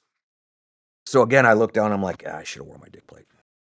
Too late, don't have it on. So I do this kind of weird, like prancy runny thing, kind of sideways, looking like I'm in ballet or something. I'm like, I'm running sideways to get to this dude, and his name turns out to be Anthony. And I said this before to a bunch of other people. Anthony, if you're hearing this, reach out. I'd like to say hi. I Google stalked you. He lives in Arizona. He's a skydiving instructor, and he's doing fine. And it was hard for me to tell like how disabled he is. But at the time I didn't know his name was Anthony. But I'd like to see him. And I've been hesitant because I don't know what Anthony remembers, and I don't necessarily want to like break it open. And what he might remember, he might be mad about. Because he might remember calling for help and me going, dude, you can't be a pussy. You need to crawl over here. I'm not coming to you. You know what I mean? And like that might be the last thing he remembers. But Anthony, I did run over there without a dick plate and grab you. So I'd love to share a beer. But so I run over, and on many of the body armor, I don't remember if it was ours or not, there's a little carrying handle. There's a little handle on the back to hang on stuff and all that, and grab. And I grabbed his carrying handle to start to drag him. And as soon as I grabbed it, the machine gun bursts. And I grab the handle and it breaks off. And I fall on my butt. And the machine gun is all like at my chest and head level. So I fall down and it's all like right above my head. I mean, it was like the Reservoir Dogs. You know what I mean? Like I'm like, and all this thing flies, and I look and I'm like, jeez, because you can see. I mean, the wall above me is just like machine gun. It was like two blasts. It was like right to left and left to right, and all of it missed me. And I'm like, And then I don't remember. I think I grabbed his shoulders. I don't remember how I grabbed it. It was one hand somehow, but that was gone. So I grabbed something and I start dragging him. And as soon as I get him out of this like crumpled mess, like blood just starts spurting everywhere. Like because he was shot through both legs. Like when he said he couldn't move, he couldn't move. He was shot through both legs. He had a femoral bleed and he had an arterial bleed under his armpit. So as soon as I like yanked him and it went like this, it was just like blood fountains going off, and I'm like, you know. Um, so I drag him. It only takes me a few seconds to get him from where he was to behind this car, and then our EOD guy was with me, Scott, and Scott starts putting pressure. I don't remember. We switch back and forth between the armpit and here, and we're just jamming gauze and coagulant into both of those, and I don't really remember Anthony saying anything. I think he was unconscious. I'm pretty sure. I don't remember saying anything until later.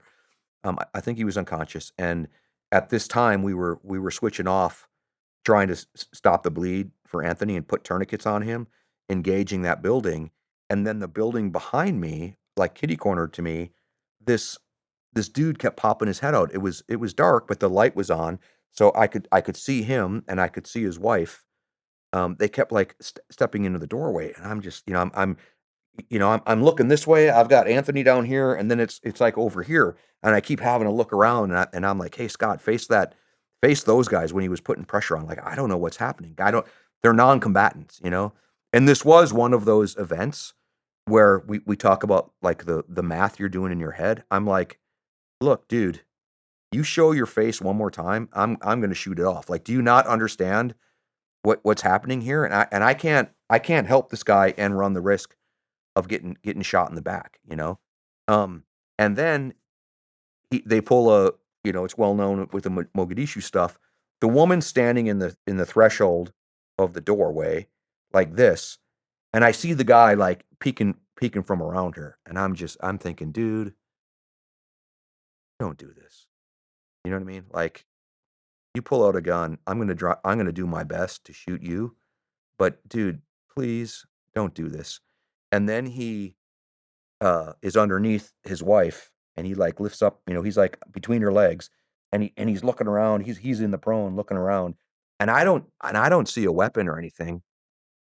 So I just um I shoot some rounds like skip them off the ground and into like the door jamb to my right, their left, just to be like, hey dude. And I think I had some tracers in there, so they saw it, and as soon as I did that, they like disappeared. And they didn't show up again until everything was taken care of. Then as this was happening, uh, the our two guys got up on the roof. They had smashed through the roof and dropped in a charge, and the charge went off, and it eliminated the threat on those guys. And then we were able to kind of have a moment and clean up the objective and really start exfilling all of the dudes. Um, and me and my EOD guy Scott, we package up Anthony. He's getting set out on a stretcher. Um, that's when I remember him talking, because we get it to the medic, and he also had a sucking chest wound. And a sucking chest wound, you feel like you're drowning because your lungs are filling with fluid. So like a telltale sign of a sucking chest wound is somebody won't lay flat. They'll always sit up because you feel like you're drowning. So even if you're like almost like, I could be wrong, medics would know better, even like unconscious, like you'll sit up because it's this involuntary reaction. So, you put people on stretchers to carry them out, and he kept sitting up, and then our medic realized he had a sucking chest wound. He uh, puts the seal on and pokes it. I forget what that's called. Um, And then Anthony's just berating his guys. He's like, "What do you know what? You fucking cowards!" Because like they're all gone. You know what I mean? Like he sees the only people fighting is is us. His dudes are all gone. You know, um, and he's yelling at him. I remember that. I was like, "Yeah, that's pretty cool." Um, and I go over to this was not in order because that was a little bit later as we took him to the vehicles to move. But so I'd gone in and we cleared that room with the man and the woman, and they were just standing there like this, like they were just Darwin Awards. You know what I mean? Like I was like, dude, you know how close you were to getting killed? Like you didn't like. There's two machine guns, like you know. And then as I'm coming back from checking on that house, so main target building is now dropped. Those knuckleheads were over there. I come walking back to kind of check if we had left anything or kit by that vehicle, and all of a sudden this bush is shaking off to my right, and I kind of jump back and I put my IR light on, and it was an American soldier who was hiding under these bushes the whole time. So when the shooting went off, he hid under those bushes, and I almost shot the kid, you know, and I said, "Hey," I said, "You're an American." He said, "You're an American." He said, "I'm an American."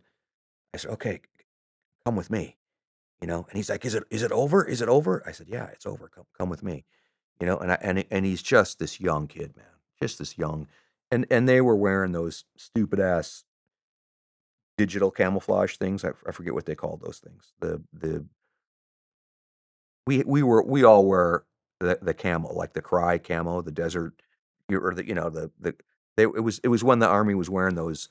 It was like a teal green. I forget what they called those things. Oh, a terrible uniform. But again, I mean, it just sticks out like a sore thumb in this environment. You know, he was just all disheveled. He was a little kid. So we speed him off to the rear, and we go back. We load onto the vehicles. We drive back to the compound. I back brief the commander on what happened, and I'm kind of tiptoeing around the fact that his dudes did not A, act in the way we had expected, and B, in my opinion, had some serious like courage issues, enough to where like cowardly actions, and But I just kind of left it. I left it alone at the time. There's time to rehash this, and we got on helicopters and flew back to our base, and I get a call the next day, and he's like, "Hey, we've got some allegations that your guys were cowardly on the target and left our guys to deal with everything." And I said, "Boss, I'll send you the footage. Like, I was going to talk to you about it. I didn't think it was appropriate last night because we were waiting to see. We weren't sure if anyone was going to. Everyone lived. Everyone that got shot lived, but we weren't sure if we were going to lose some guys. Um, so I sent them the footage, and it was embarrassing for them. Um, so one of the things I want to highlight with all this is and I haven't talked about this publicly, this level of detail, because this really was an anomaly. This was the one and only time I saw a lack of courage in in in in the Army, Navy, Air Force, Marines that we worked with. The American fighting man is brutal. We've got the best and the worst. You know what I mean? Like, if you're a Mexican who likes to fight, you live in America. You're African American who likes to fight, you live in America. You're a redneck who likes to fight, you live in America. You're a posh Upper East Side boy who likes to fight, you live in America. Like, we got some fighting Muldoons in the United States. The American fighting man has always been feared, and they should continue to be feared. I'm not sure exactly what happened in this particular situation. It was clearly a training issue. You work through all of those details with training, and it really was the lone time of the, again, estimated 1,000 targets I've been on. And not that many were by, with, and through Americans, but it was the one time I saw what you've heard about and read about, where people were afraid under fire. Otherwise, I never saw it. One other time when I was on that Samara rotation, uh, a unit, they were a National Guard unit, got stuck in a complex ambush, which is indirect fire and direct fire. So it was mortars, rockets, and direct fire, and they got decimated. And it was like it was macabre, like dudes missing their heads, bodies cut in half. You know what I mean? And they were in deuce and halves, and they were moving from point A to point B, and they got caught in this complex ambush. And we went out and we bailed them out. We acted as a QRF, controlled the threat, packaged all those guys up, and got them out of there. And it wasn't that they were cowardly, they were dazed. The the level of violence that they went through in such a fast, short amount of time, and the catastrophic effects of dudes losing heads and losing body parts, the that National Guard unit, they were dazed. Like, we went out there and they were just like almost catatonic, like walking in circles and all that kind of stuff. So I've been hesitant to share these stories, um, because I do not want to besmirch the American soldier. The American soldier is the most capable, feared fighting person on the planet, and for a reason. They're smart, they're capable, they're well trained, they're well led, hands down. Um, but I'm sharing those two anecdotes because it happened. I saw it happen, and I am now more prepared for that anomaly. And since I saw those, I had different levels of relationship when we worked with American troops. We briefed them more. You know what I mean? I had them walk through their plan more. We inspected their kit more. You know what I mean? Like in this particular case, they didn't bring ladders. They didn't bring belt-fed machine guns. They didn't bring a bunch of the things that I just assumed they were going to bring. They didn't bring breaching tools. So even though we talked about it, I didn't physically lay eyes on it, and that was a lesson that we learned, and that's a hit that I have to take. That's a responsibility. All of us with our senior experience and our professionalism, I took you at your word. Oh, this is how we do it, and I'm talking to the captain and a first sergeant. You know what I mean? I didn't lay eyes on it, so we made sure that we didn't fall into that trap with some guys. But it was also clearly evident that somewhere along the line in that training pipeline, both of these elements didn't get what it was they need to be able to thrive under that level of pressure. And I'm not so naive that it's going to happen every time to everybody. Um, and I tell that story about Hale early on as a young ranger. That was a singleton event. These two events. So these are the three times in my life where I just saw people flinch, hesitate. Um, Otherwise, it's the exact opposite. Um, and we trained the Afghans that we worked with and the Iraqis that we worked with to be courageous under fire. Those guys did not fail. But yeah, this image of the cowardly American fighting man is rare, rare, rare. And they don't often make themselves into the Rangers. They don't often make themselves into special forces, and they never make their way into Delta Force. It's the exact opposite. So it's up to us as wiser, seasoned professional soldiers to develop them. And the Army recognized this. I don't know if you've ever heard of the Asymmetric Warfare Group, AWG. There was a bunch of elements that they created to make sure seasoned soldiers were actually moving around and supporting regular Army troops to get them ready. And that was something, even though it came kicking and screaming out of our hide, we started sending guys to different units to make sure that they were ready and prepared, for the tactics as well as just what it was they were gonna see. And I didn't care to get that mission because you were losing good soldiers that would otherwise be fighting with you. But I think in the long run, it was a good decision by our bosses to just be that force multiplier throughout the force. Thanks for sharing that. Yeah. I hope you and Anthony get to have a beer together at some point. Yeah, I need to look him up. Um, yeah, and I guess I went to see him when he was at Walter Reed. Um, and he wasn't in his room, and I and and and someone told me that he was really mad about the situation, and I don't know if that's accurate or not, but I just kinda left it that. So, I'd love to see Anthony. I'd love to see Ranger Hale, which I talk about, um,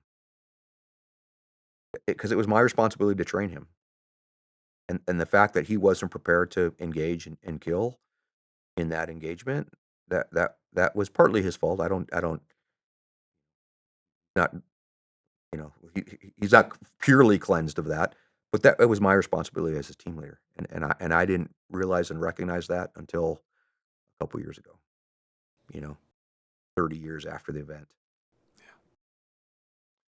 So I think that's a good place to kind of round out your military service. So, at what point do you start thinking about getting out? So, my sons were getting older. My wife had some health issues we didn't really consider it before, where she was working through some things, and it was like, ooh, if Jules becomes debilitated with a few of these things, how is this going to work? We had an incredible support network with her family, her sister and my brother-in-law specifically. Um, we homeschooled our boys, so whenever I would go off overseas, Jules would usually go home to Charlotte and live with her sister because I have a niece and a nephew, and they would all homeschool together. So even when we were in Colorado, they were getting into that routine. But from Fort Bragg to Charlotte is a relatively short drive. So that was a really strong support network for the kids, and I think that really helped them deal with all of this weirdness that was going on with me being gone and whatever it was they were exposed to with the wars. So there was a health issue with my wife that we were now was part of the calculus. Doing the math on, hey, if I stay in and I take this job, and then if I take this job, they're going to ask me to take this job. Like that, I'm not going to be retiring until my older boy is like 18 and off to college, and I'm not going to have that time. And then, quite honestly, the wars were dying down.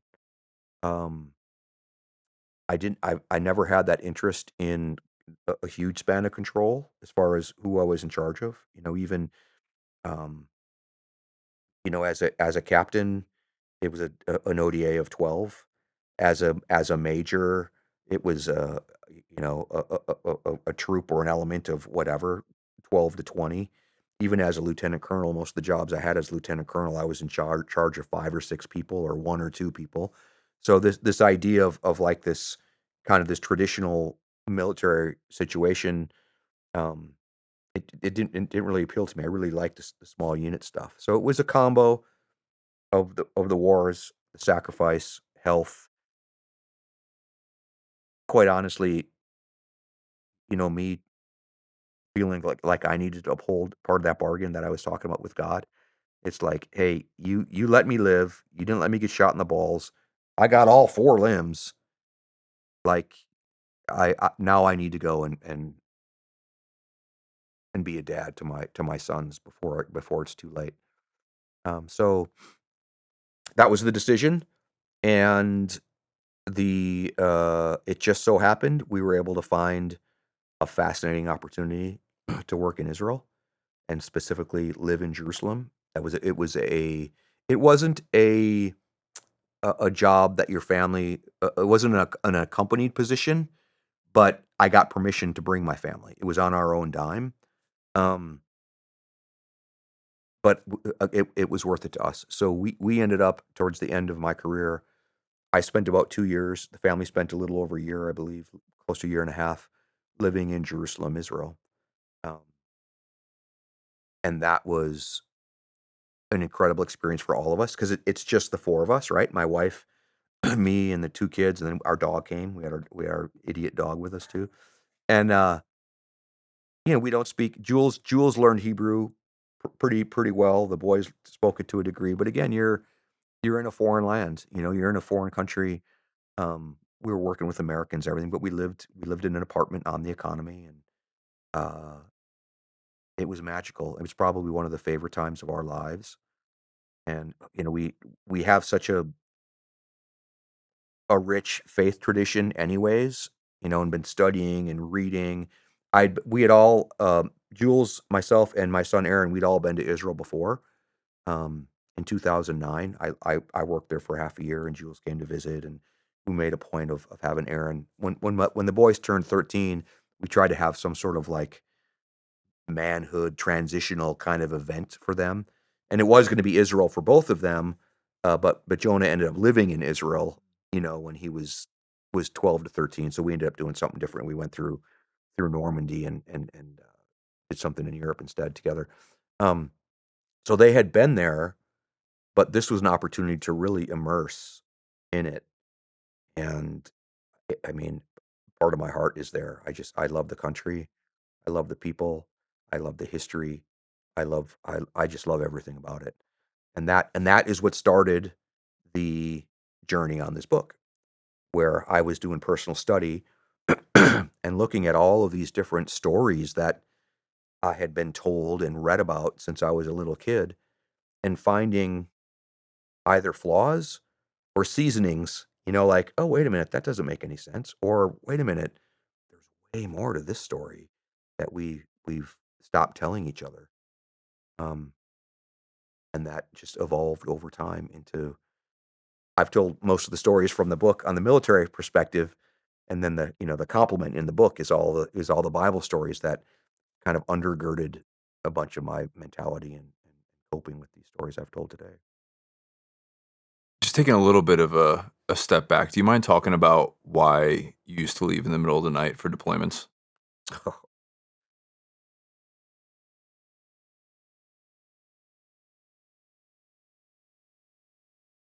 So we would deploy at night, and I don't know why. I don't know. I don't remember. Again, it's a whole different time of the day in the Middle East or where you were going, but it just seemed like we would deploy at night all the time, and usually pretty late at night. Or at least you'd come in and get ready to go.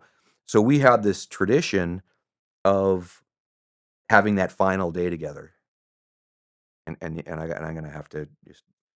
Uh, we've been talking a long time, so yeah, I try not to be too emotional about it. Um, so we had this tradition, like this could be our last day, you know. So we would make the best of it, and I'm gonna have to tell that one story that's in the book too, when with the splinter. So we would just have a wonderful day together, and it would end with putting the boys in the tubby and putting them to bed, and Jules and I would hang out, and then I would leave. And that was just the style, and then we'd done it over and over and over and over from, Fort Carson 10th Group days where the boys were real little to through Fort Bragg. And then one day we seemed to leave like in the afternoon or whatever. So it didn't necessarily jive with the way we usually did it. So we loaded up the boys and we drove to work. And it's just a long, like 2-lane road through the woods to get to where the compound is from where we lived. It takes about 20 minutes, and we're just driving. And we had our awesome morning, and we're driving in, and somewhere along the line, the boys begin to recognize that I'm going back to war, and they start feeling sad about it, and they don't want me to go, and they start crying. And you know it starts like this little whimper, and then it really turns into like these alligator tears, and like these two wailing little boys behind us in their car seats, and I'm just like, oh my god, this is the worst. And we get to work, and we pull into towards the back bays where everyone comes out, and the boys are just they're beside themselves, man, and they don't want me to go, and they're saying such. They're saying, daddy, don't go, daddy, don't go. And I get out, and we get them out of their car seats so we can do proper hugs and say goodbye. And I start, you know, hugging. I start walking away, and the one boy's on one leg and the other boy's on the other leg, and they got like koala bears, and they're like, "Don't go, don't go. Why do you have to go? Don't go, don't go." and it's just tearing my heart out, man. I mean, it was the worst. And, I quite literally had to, like, shake them off, and I walk in, and I don't look back, and I'm just thinking to myself, "I am never doing that again." Like, that was the worst. I don't care if we're leaving the middle of the day, I'll leave the night before and just hang out at the unit and just kill that time. And that just it tore me up, dude. And then so that happens, right? And I talked to Jules and was like, I was like, "Phew, never doing that again." She doesn't say anything. And I was recalling this story when I started writing about it. And so I'm writing the story. I have a stand-up desk and I'm writing it, but how much it hurt me. And it finally dawns on me, Jules went through this every time. Yeah, I might have slipped away in the middle of the night, but sometime that next day or the second day or the third day, at some point, the boys are beginning to realize I'm gone and I'm at war. It's not like we hid it from them, but again, they're little. They don't, however it was they come about it themselves. So every trip, every 12, like I said, however many, 12, 15, however many deployments I've done, Jules had to deal with that every time where they broke and they were little boys and they cried and she had to hold them and she had to comfort them. And I couldn't take it once. And she had to do it a dozen times. And I've thanked her since, but up until I had that realization, I never thanked her. I never even thought about it. And the wife of a warrior, the wife of a soldier, she's really something, you know.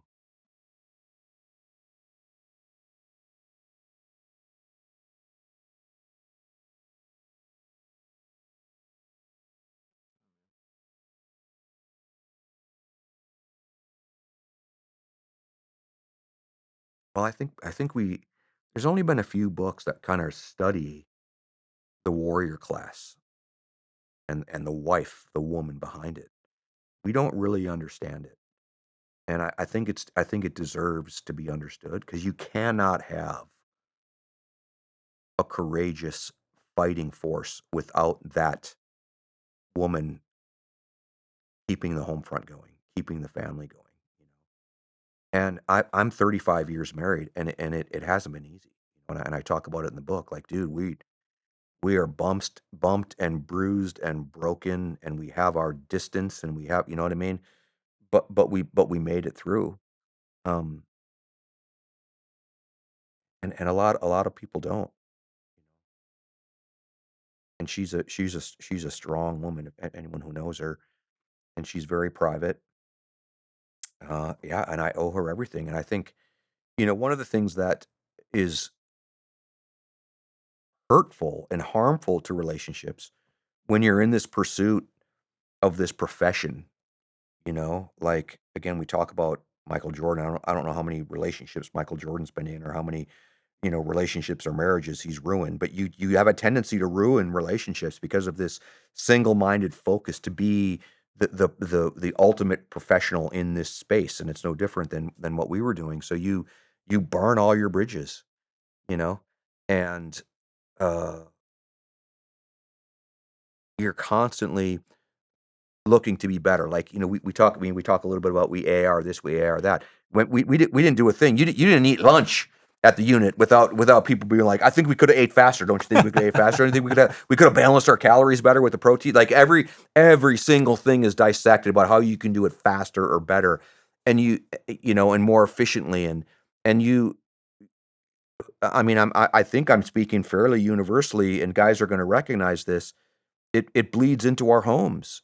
You know what I mean? Like oh, this relationship should be better, or this or that, or you know, you're always trying to move towards this ideal, and it's like there is no ideal. Like the special ops soldier, the special ops operator, it's a constant pursuit. You'll never get there. You'll never be good enough. but but it's the pursuit, and for that to bleed over into relationships, and I really, really worked hard to make sure that didn't bleed over to my boys. Like, I never wanted my boys to ever feel, dude, you're never gonna be good enough. You're never gonna be the best son, the best guy, like because I understood like this was an unhealthy pursuit that I had to be the most professional, best operator you could. Again, I'm not bemoaning it. It's what your brothers and sisters and moms, and if I'm taking you to battle, I owe it to your parents that I'm singularly focused on taking you to battle and taking you home. You know what I mean? Like I owed that to other families, but it can come at a cost for your own. So I recognize that, and I really try to insulate my boys to always help them know and recognize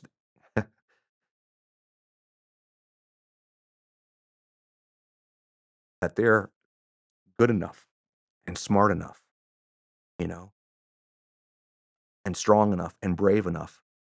But I didn't do that with my wife. I was always critical that she wasn't smart enough or pretty enough or gave me what I needed. And we've made it through that, but there's huge scars. And I don't know if we'll ever get those scars away. 'Cause she was in the wake of this pursuit. You know what I mean? And one of the things that I think I've been able to do, and it hasn't been that long, is I finally recognize how she's not smart enough, she's not pretty enough, she doesn't do this enough, we don't have sex enough, she doesn't, you know what I mean? Like all these things, because you're like, what is the ideal woman that doesn't exist? Finally, a few years ago, I was able to take the edges off of that and focus on her loyalty and her commitment to me. You know, I mean, she's beautiful, she's smart, she's capable, she's all of those things. But I have zero interest in even analyzing any of that anymore. And she's been with me since I was a 15-year-old boy. I owe her everything. She could call me a piece of shit for the rest of our life, and I wouldn't leave her. I wouldn't dismiss her. I owe her everything. The loyalty and commitment that she showed me is staggering. It's not that I was a bad husband or a disloyal husband or an unfaithful husband or any of those things, but 20 years of war got in the way, and she paid for it, you know? So, again, I'm looking forward to another 20 years with her, you know? How old will we be? We'll be in our late 70s. I guess we have 30 years left. Ah, dude, wives of warriors, husbands of warriors, because now we have women that are coming into the warrior society more and more. Like that husband, that's a hard relationship.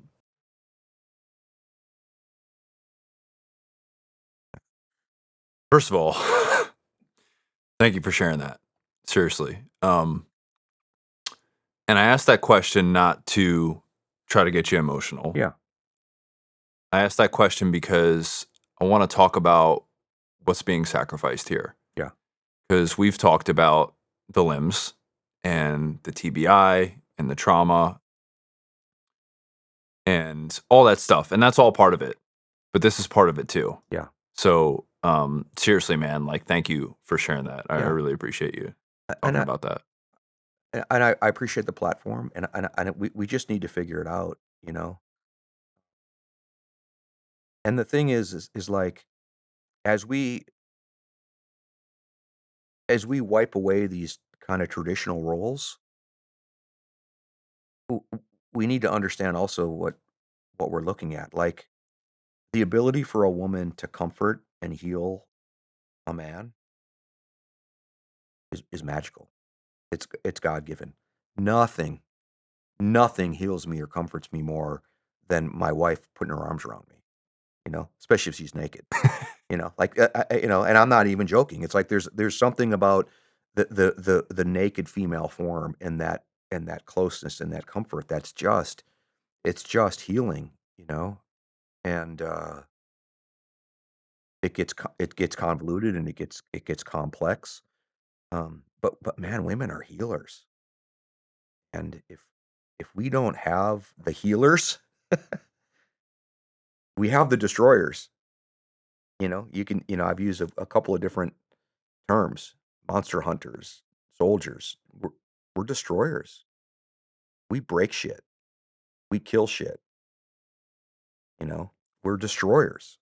And if we don't have the healers, you're the society starts to get out of balance. And I think that's part of what we're seeing now with even in our society with crime.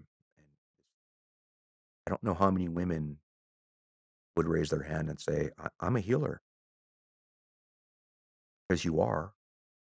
I'm not saying every single woman that's born, just like, we're all different, right? Not every man is a destroyer, but when you talk about these traditional roles, or traditional roles for a reason, and God, in my opinion, God built things in a particular way, and man, we need those healers. I think now more than ever. So your wife during that time was your rock, for a stupid term, but and so she shared a lot of that with you, and she knew a lot of it, right? But as far as the boys, did you is part of the reason you wrote the book to kind of Yeah, explain to them who you are and yeah, and what it was that you've been doing? yeah. I didn't start. Like I said, I didn't start the book that way. Again, it was a pilgrimage through the Bible. That's what it was. And the first title of the book was "There's Always More to the Story," which is a homage to Paul Harvey's Rest of the Story. You're probably too young. There used to be there's books and a radio show where he would tell this story, and it was like, and that's the rest of the story. Like, oh, it was kind of these things, and that was kind of how I built it. Was these biblical stories were like, there's more. And then it became a pilgrimage through the Bible, and then I started to add the kind of the battlefield stories. Um, and I don't think we talked about this. Um, and God works in mysterious ways, right? So it was a really a story about the Bible and these other things that I had learned that you see in the book. And I went to this workshop, and there was 4 or 5 of us in this workshop, this writing workshop, and we were all talking about our ideas. Everyone was at various levels of creating their book, and mine was largely written. I was gonna, like a friend of mine got me introduced to this, so I went to check it out, and I sat across from this this dude. His name is Tim, and he's a self-described atheist, and I respect atheists. I respect all faiths. You know what I mean? Like, dude, just stick to truth and consistency. You know what I mean?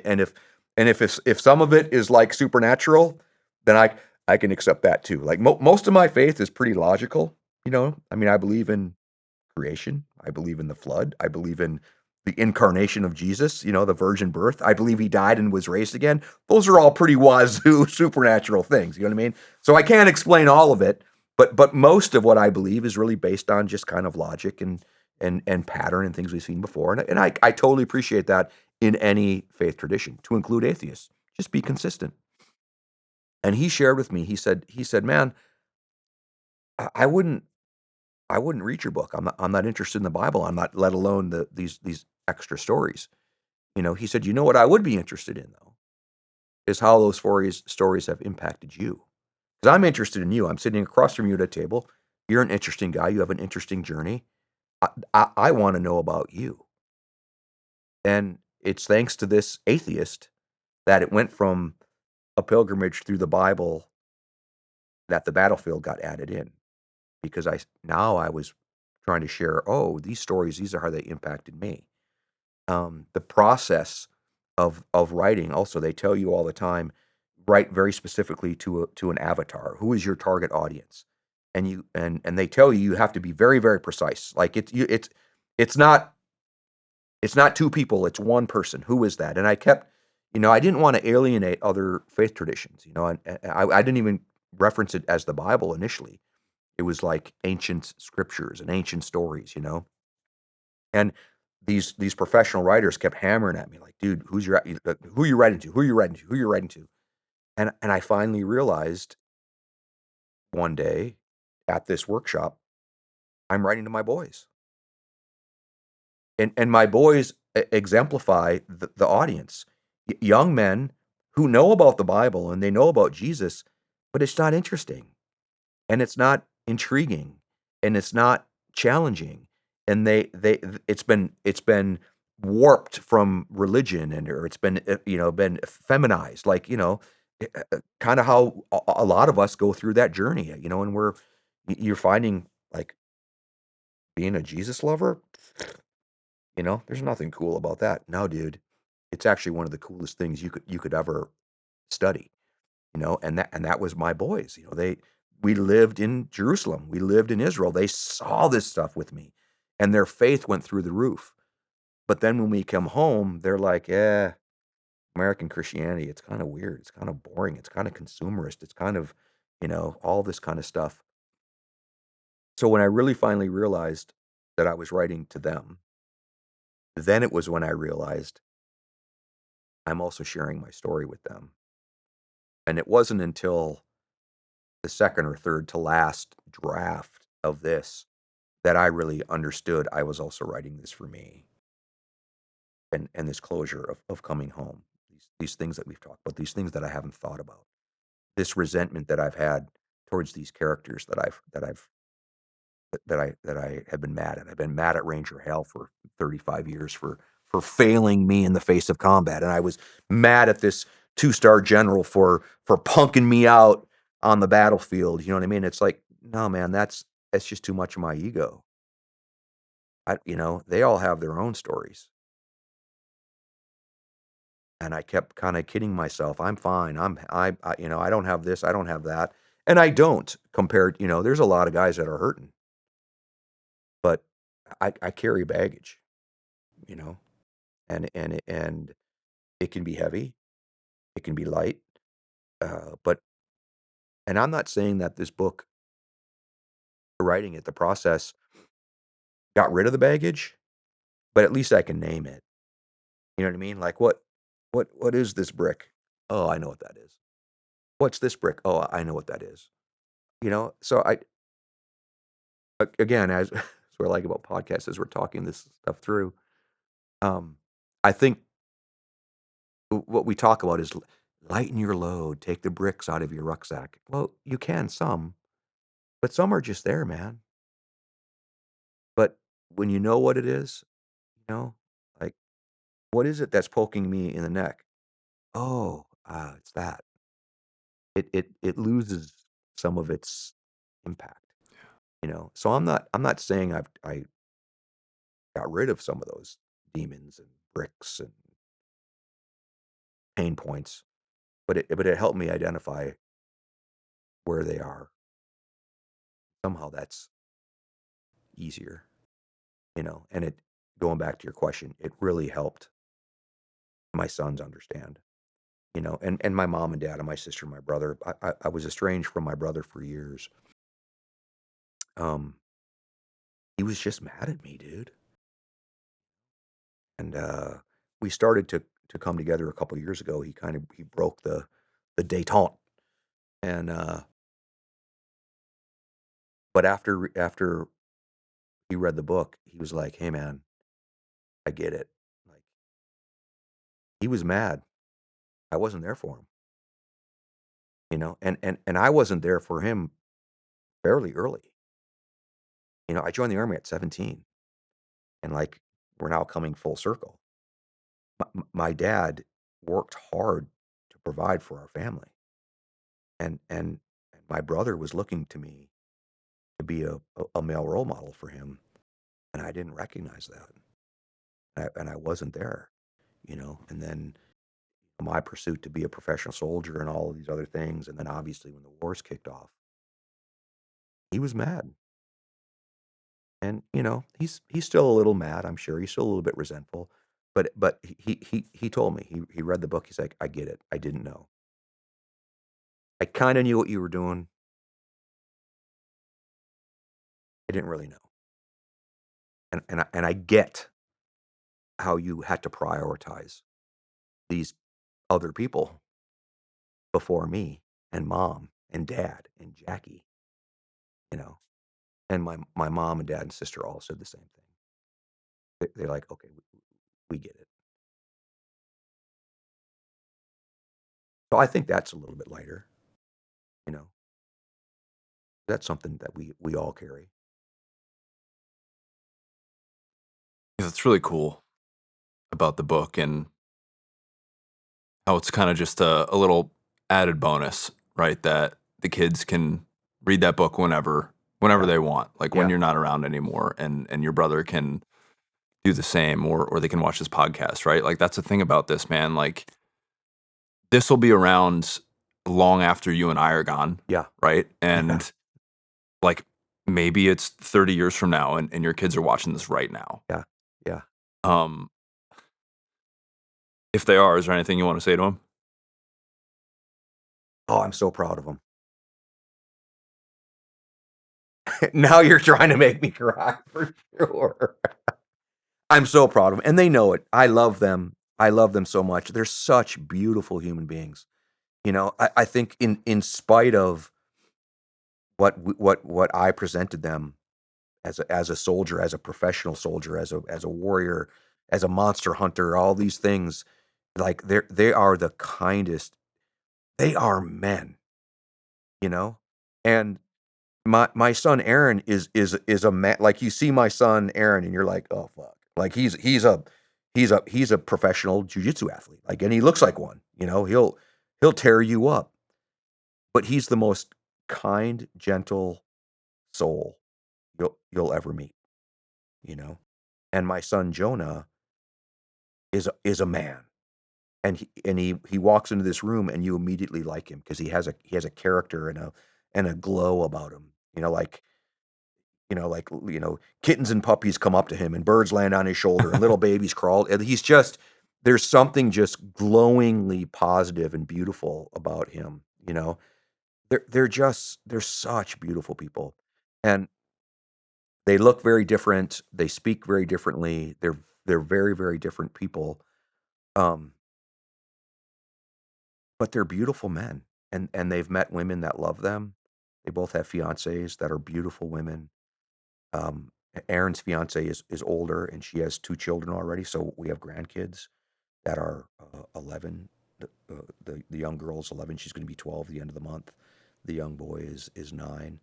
So, like, all of that happened as I was writing the book. So, and now I'm also writing to these grandkids who are like, "You have no idea," or my great-grandkids, you know? Like, yeah, you talked about the podcast, but specifically a book, like, how many books have you read that are 100 years old?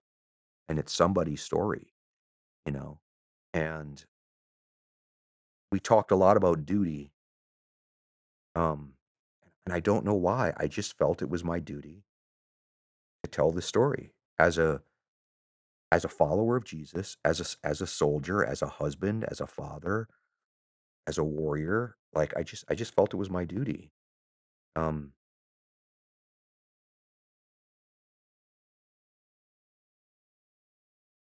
yeah, and I have a little bit more to say. Um, Not today on the podcast, so much, but I'm working on a second. I have the about the same quantity of content, both from the biblical stories and the biblical perspective. I'm gonna get a little bit crazy. There's some pretty supernatural things, that I think the Bible talks about, don't wanna talk about very often. I left those for the second book because I don't want everyone to think I'm crazy. First, they can think I'm crazy after the second one. No, again, I'll be able to discuss them candidly. And then a new set of stories, um, share and tell at some point. I'm ready to be done. You know what I mean? Like,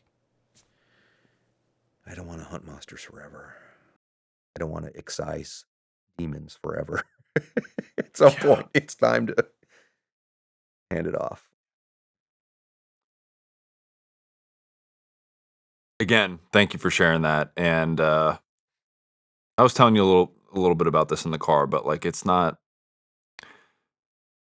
me sitting here trying to make you emotional. This means something to me, man. Yeah.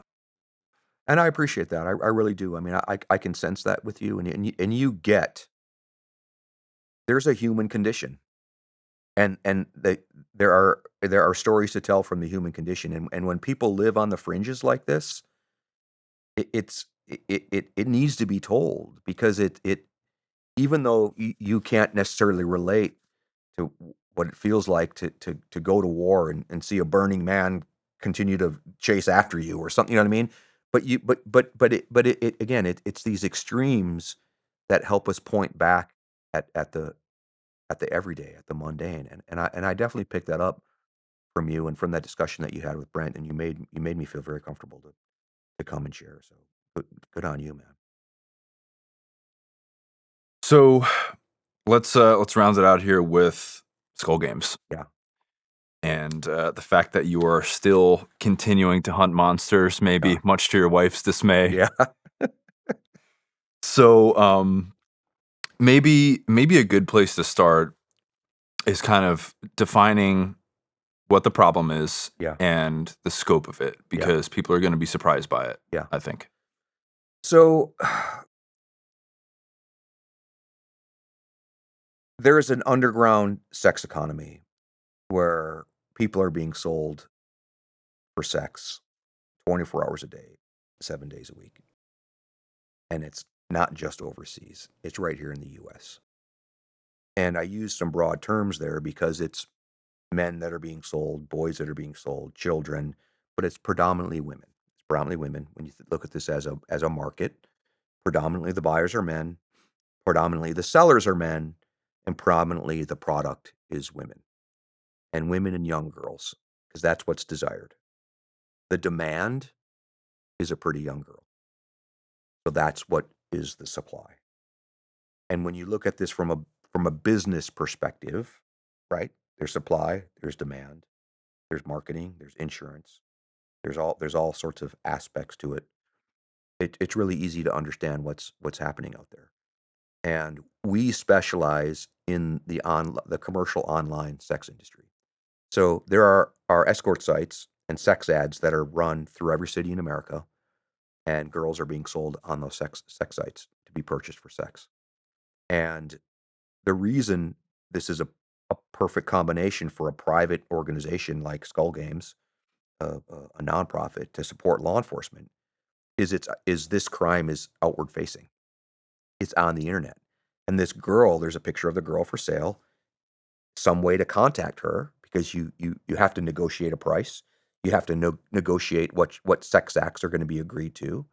So that's the weakness, right? So our enemy is the pimp. A pimp is a trafficker. They're the same. We've glamorized the term pimp, which is to our own demise.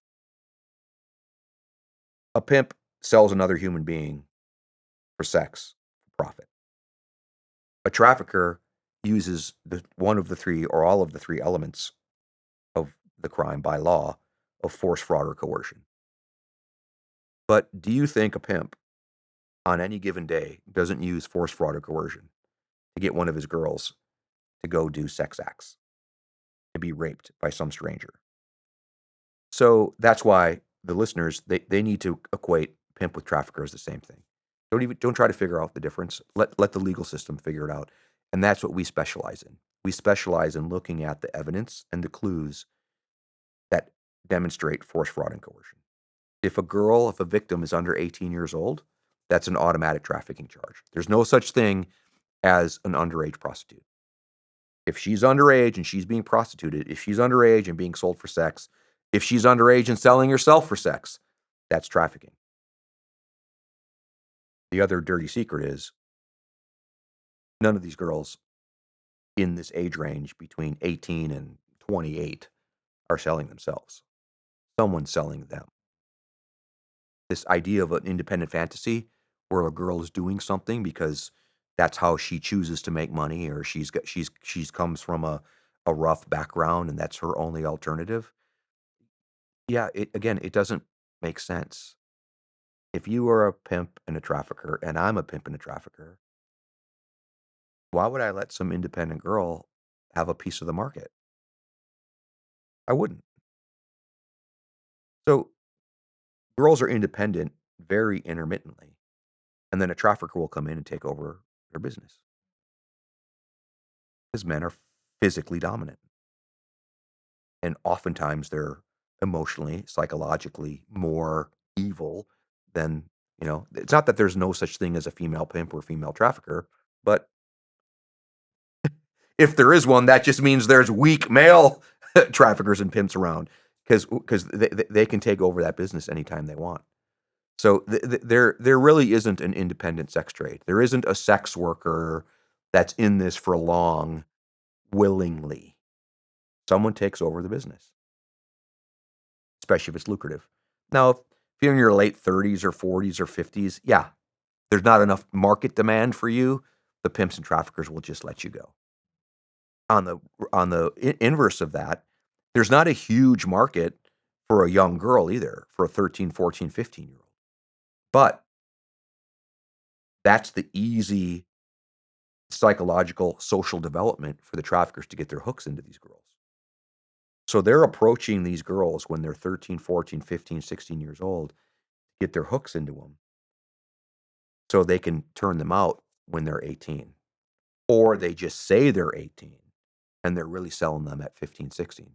We just supported an op in Louisville, Kentucky a couple days ago, and I think it was two 15-year-olds were being sold. They're being advertised as 18 because again, we live in this mythical world of, oh, it's just prostitution.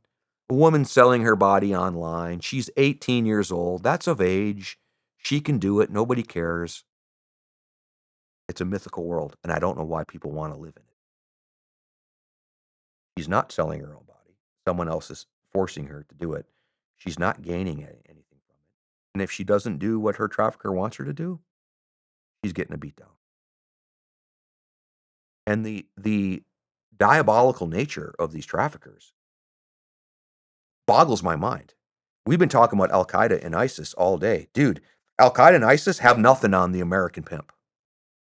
The American pimp is the most evil fuck that I've ever encountered. Ever. Because some of these Al Qaeda ISIS dudes, they truly believe in this distorted idea of what's going to happen in the afterlife, right? Some of them are true believers. Don't get me wrong. Most of them are thugs. Most of them are miscreants, psychopaths. But what does a pimp trafficker believe in? Is he doing anything that's righteous? Is he doing anything that some religious book instructs him to do? Or is he solely 100% exploiting another human being for profit, for greed, for power, for control? And the way they do it is as bad, if not worse, than anything I've seen with Al Qaeda and ISIS. Because they prey on the natural development of a human being. A young girl, as she becomes a teenager, she looks for external validation. She's beginning to look at the world through her own eyes and beginning to separate herself from those things that have been protecting her, from her family, from her school, from her faith tradition, from the sports teams. And those pimps are just waiting. And they pretend to give her the validation. They pretend to show her love. And then they abuse her and they rape her and they beat her and they force her to conduct random, bizarre, violent, degrading sex acts with buyers. They create something called the stable. They call it the family. What's the pimp called? Daddy. Again, P. Diddy, P. Daddy, Puff Daddy, all these pieces of trash that we celebrate in the music industry and all of this stuff, it makes me sick that they're even using these terms, truly or not, if they were ever pimps or not, the way that they talk about it and glamorize it. So they create this family. They're called daddy. The girls are called sisters or sister wives. And the trafficker, the average American pimp trafficker, has 5 or 6 girls in his stable. Again, I just use the word stable. He brands the victims in the stable like you would brand cattle because he deconflicts his product from other traffickers. How do I know your girl's different from mine, different from someone else's? You have to mark them somehow. Otherwise, I'm wasting my time talking to your girls and trying to groom your girls and trying to bring your girls over into my stable. So you have to be marked. So they physically will brand them with tattoos on their neck, on their hands, on their chest, on their feet, on their wrists. Some of these poor girls are tattooed right across your forehead, right on your face. So we aren't wasting time talking to each other's girls. And it's done in the physical space. They're physically branded with these tattoos. It's also done in the digital space because the explosion of the internet and social media, I am no longer, as a pimp, reaching out to my girls in person. I don't have to go to the mall or the park or the club to find you. I just go to the internet. But because there's so many traffickers and pimps out there that are working the space, we have to digitally mark our girls. We have to digitally brand our girls. So there's all sorts of acronyms and letters and numbers and emojis that depict that a girl is taken. So as I'm sorting through whatever social media platform you want to mention, I'm not stopping on a girl that's already taken. And those symbols and those clues and that language is taken from the experience I had with Al Qaeda and ISIS. Al Qaeda and ISIS spoke in code language. They spoke in the open. They would refer to a bride. A bride is a suicide bomber, usually male, sometimes female. A groom was definitely a suicide bomber, definitely a male. A wedding was a bombing event. A pomegranate was a hand grenade. A watermelon was an IED. So when people go back and look at the newspaper and they find that America errantly bombed a wedding,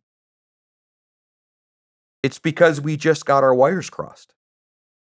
They're talking about grooms and brides and weddings, and we think they're talking about a suicide bomb, a vehicle-borne IED, and in fact, they were just simply talking about grooms and brides and weddings. Now, what I would argue is none of those people were like innocent Mary. How did they get on our radar in the first place? They're affiliated with the terror network. Somewhere along the line, the intel network just misunderstood. Have you ever noticed that we bomb watermelon trucks in the Middle East? Again, it's because we're misinterpreting the code. We're having false positives on the code. Okay? For the record, it's never happened to me or anybody that I work with, but I've read about it and I've seen it. But again, we're not stupid. So just as we began to understand and recognize the codes and the patterns that they use to communicate in the open between Al Qaeda and ISIS, it drove me to look for these codes and patterns that traffickers and pimps use to communicate with their girls and to deconflict product with each other. And in that search, oh, lo and behold, it's all written down. There's books about it. How to be a motherfucking pimp. It's a book. How to be a motherfucking pimp. Children's version would make you throw up in your mouth. The 21 Laws of the Game or something like that. Pimpin' Ken Ivey wrote a book. How you do these things. So just like you can't change codes all the time because like it'll totally get screwed up. There's old ancient codes that have been around for years and years and years and years. Even the idea of the rose. the rose has been a code for a prostitute since at least the Roman times. When you would come into a town and you would say something like, "Hey, I'm interested in where can I find a handful of roses?" Or, where are the roses in this town? And the discussion would be, how many roses for an hour? And the girl would say, "Oh, it's 2 roses for an hour, $200 or whatever." So, there's all this ancient language that has made its way through, and then even things like the letter P. So, uh, the letter P is for pimp. So when we're looking at a girl who we think might be in trouble, or we know she's in trouble because she's on a site to be sold, and we're trying to figure out who the person of suspicion is, the POS. We just changed that. Piece of shit. Yeah, piece of shit. We used to call him the POI. Literally at the last Skull Games, I was like, you know what? This needs to be POS. Works. Person of suspicion. It works. Yeah. So when we're looking for that person of suspicion, we're looking for things that are hiding in plain sight. So we see a picture of a girl and she's with a guy and she's shooting up the peace sign. You would look at that 100 times, and 100 times you wouldn't think anything of it. I look at it and I question, she telling everyone that he's her pimp? Because peace sign is the letter P. The emoji, peace emoji, P, pimp. She might just be shooting a peace sign, but she might. So we look for these things. Again, the letter P. The guy has a Phillies cap on, and we're over in Los Angeles. He a Phillies fan? Is he from Philadelphia? How is this guy living in LA a Phillies fan? He might be a Phillies fan, but a bunch of pimps wear Pittsburgh Pirate hats. They wear Phillies hats because they both have the P on them. Milwaukee Brewers. You know what the Milwaukee Brewers symbol used to look like? The catcher's mitt? Yeah. So you've got the catcher's mitt. You have the M for Milwaukee in the fingers of the glove. You have the B for Brewers in the palm and thumb of the glove. And then you have the ball in the middle for O. MOB is money over bitches, which is a trafficking term. So again, I could spend the next 5 hours talking about all of these indicators that these traffickers are using to tag and mark their girls and deconflict their product. But the point is, we're professional counter traffickers. And this is a theme we're on. People need to understand, Skull Games, we're professionals. I understand and deservedly so. A lot of NGOs and nonprofits are looked at as amateurs and looked at as amateurish because they are, and they're not professional. We're professionals. This is what we do for a living. And I don't want to monetize. I don't want to do this for profit. I want to find people that have created wealth in their life to partner with us who have created experience. We're hunters. We're monster hunters. It's all I've done all my life. Somebody else has created wealth by doing X, Y, and Z. What are you doing with that wealth? I have an idea. Partner with us. In a perfect world, we have humans that have created wealth and are looking for purpose and passion, and they partner with Skull Games, humans that have created experience. And we come together and we offer our services to law enforcement. We provide analytical and operational support to law enforcement. Any cops from the local, regional, or federal level that are actively engaged in counter sex trafficking, we want to partner and support them. I think already this year we have 6,000 to 8,000 hours of investigative work pushed into law enforcement. We facilitated the arrest of over 30 traffickers. We're somewhere around 20 girls now that we've pulled out of the life and offered resources. That isn't our big metric. Of course, it's a great metric, but the woman can't take the services until that trafficker is put behind bars. And very, very few people are going after the traffickers. They have to be taken off the game board or battlefield, however you talk about it. So we've been talking for hours about how I look at warfare as a game, as a chessboard. That's why we're called Skull Games. It's just an extension. The black pieces are the pimps and traffickers. The white pieces, we're the good guys. They're the bad guys, we're the good guys. They're going to make a move. We'll make our move. And then also, very specifically, a notorious pimp that went by the name of Iceberg Slim used to say, pimping ain't a sex game, it's a skull game. But people don't listen. He's telling you volumes. The psychological, emotional, physical, and spiritual manipulation that they use against their girls is devastating. I talked about that stable, right? Just like I was talking about the intertribal warfare, they build this stable and they build these relationships. They build these tribes, and then they pit the girls against each other. They'll begin to show one girl favor to make her jealous.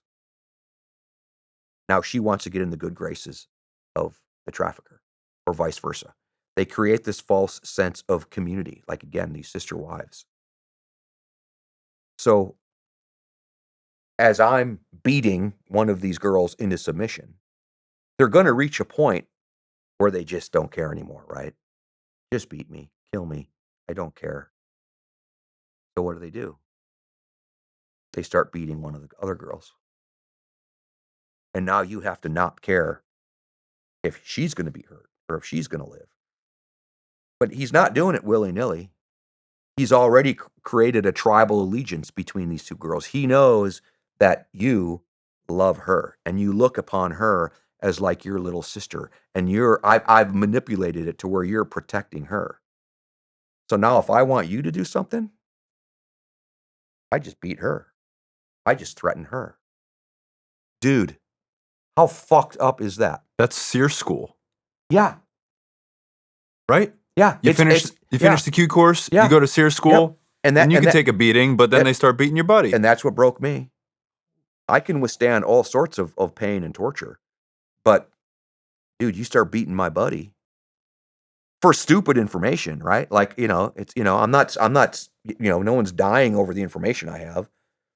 So, and that's what the girl figures. She's like, okay, I'm just going to have sex with a random stranger. I've done it 100 times before. What's the big deal? I'm just go out and do it. Like, stop hitting her. Stop hurting her.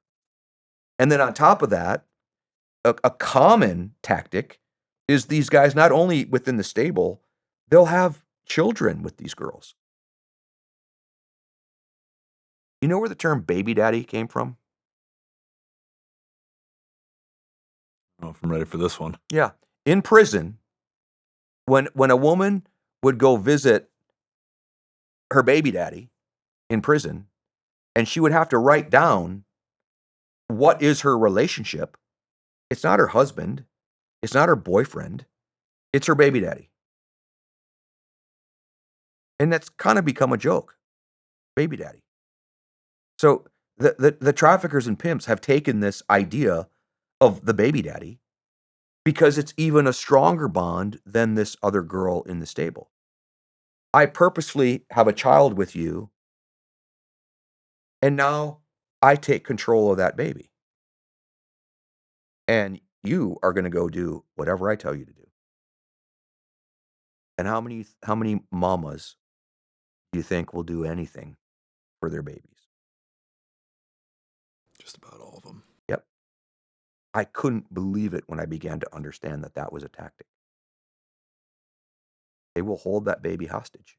So that's why when you identify a girl that's being sold online and cops call her in and offer her resources, dude, her baby is back with the trafficker.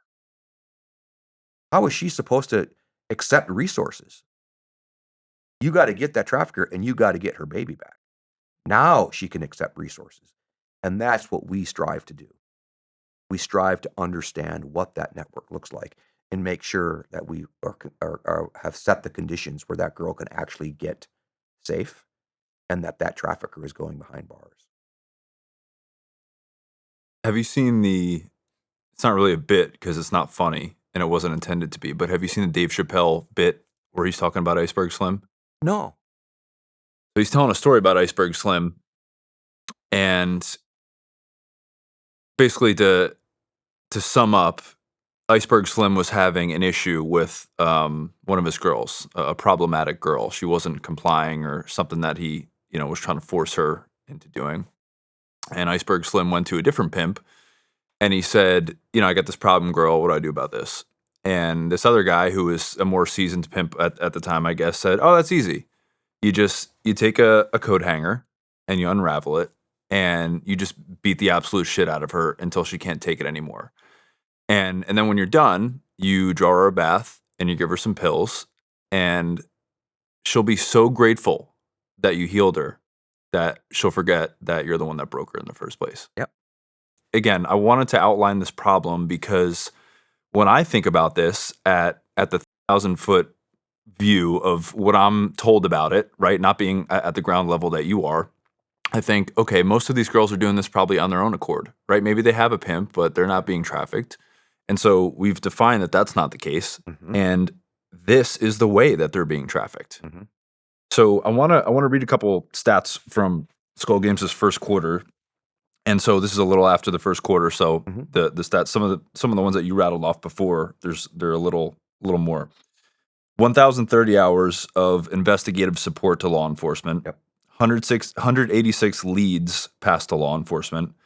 28 sex predators arrested. 30% of them wanted to have sex with a child. Yeah. 14-year-old specifically. 13, 14 is what we present them. 8 victims recovered and offered services, and 1,518 people trained to protect their communities. Yeah. Which is like going back to some nonprofits and NGOs. Some people think what they think about them. You guys are really making a difference, and people can go see that because you publish everything that you do. Yep. And look at our numbers now, what we've been able to pull off. And that's with 2 people receiving a salary. There's 5 of us working Skull Games full time, and we have the most incredible volunteers that we've vetted and trained.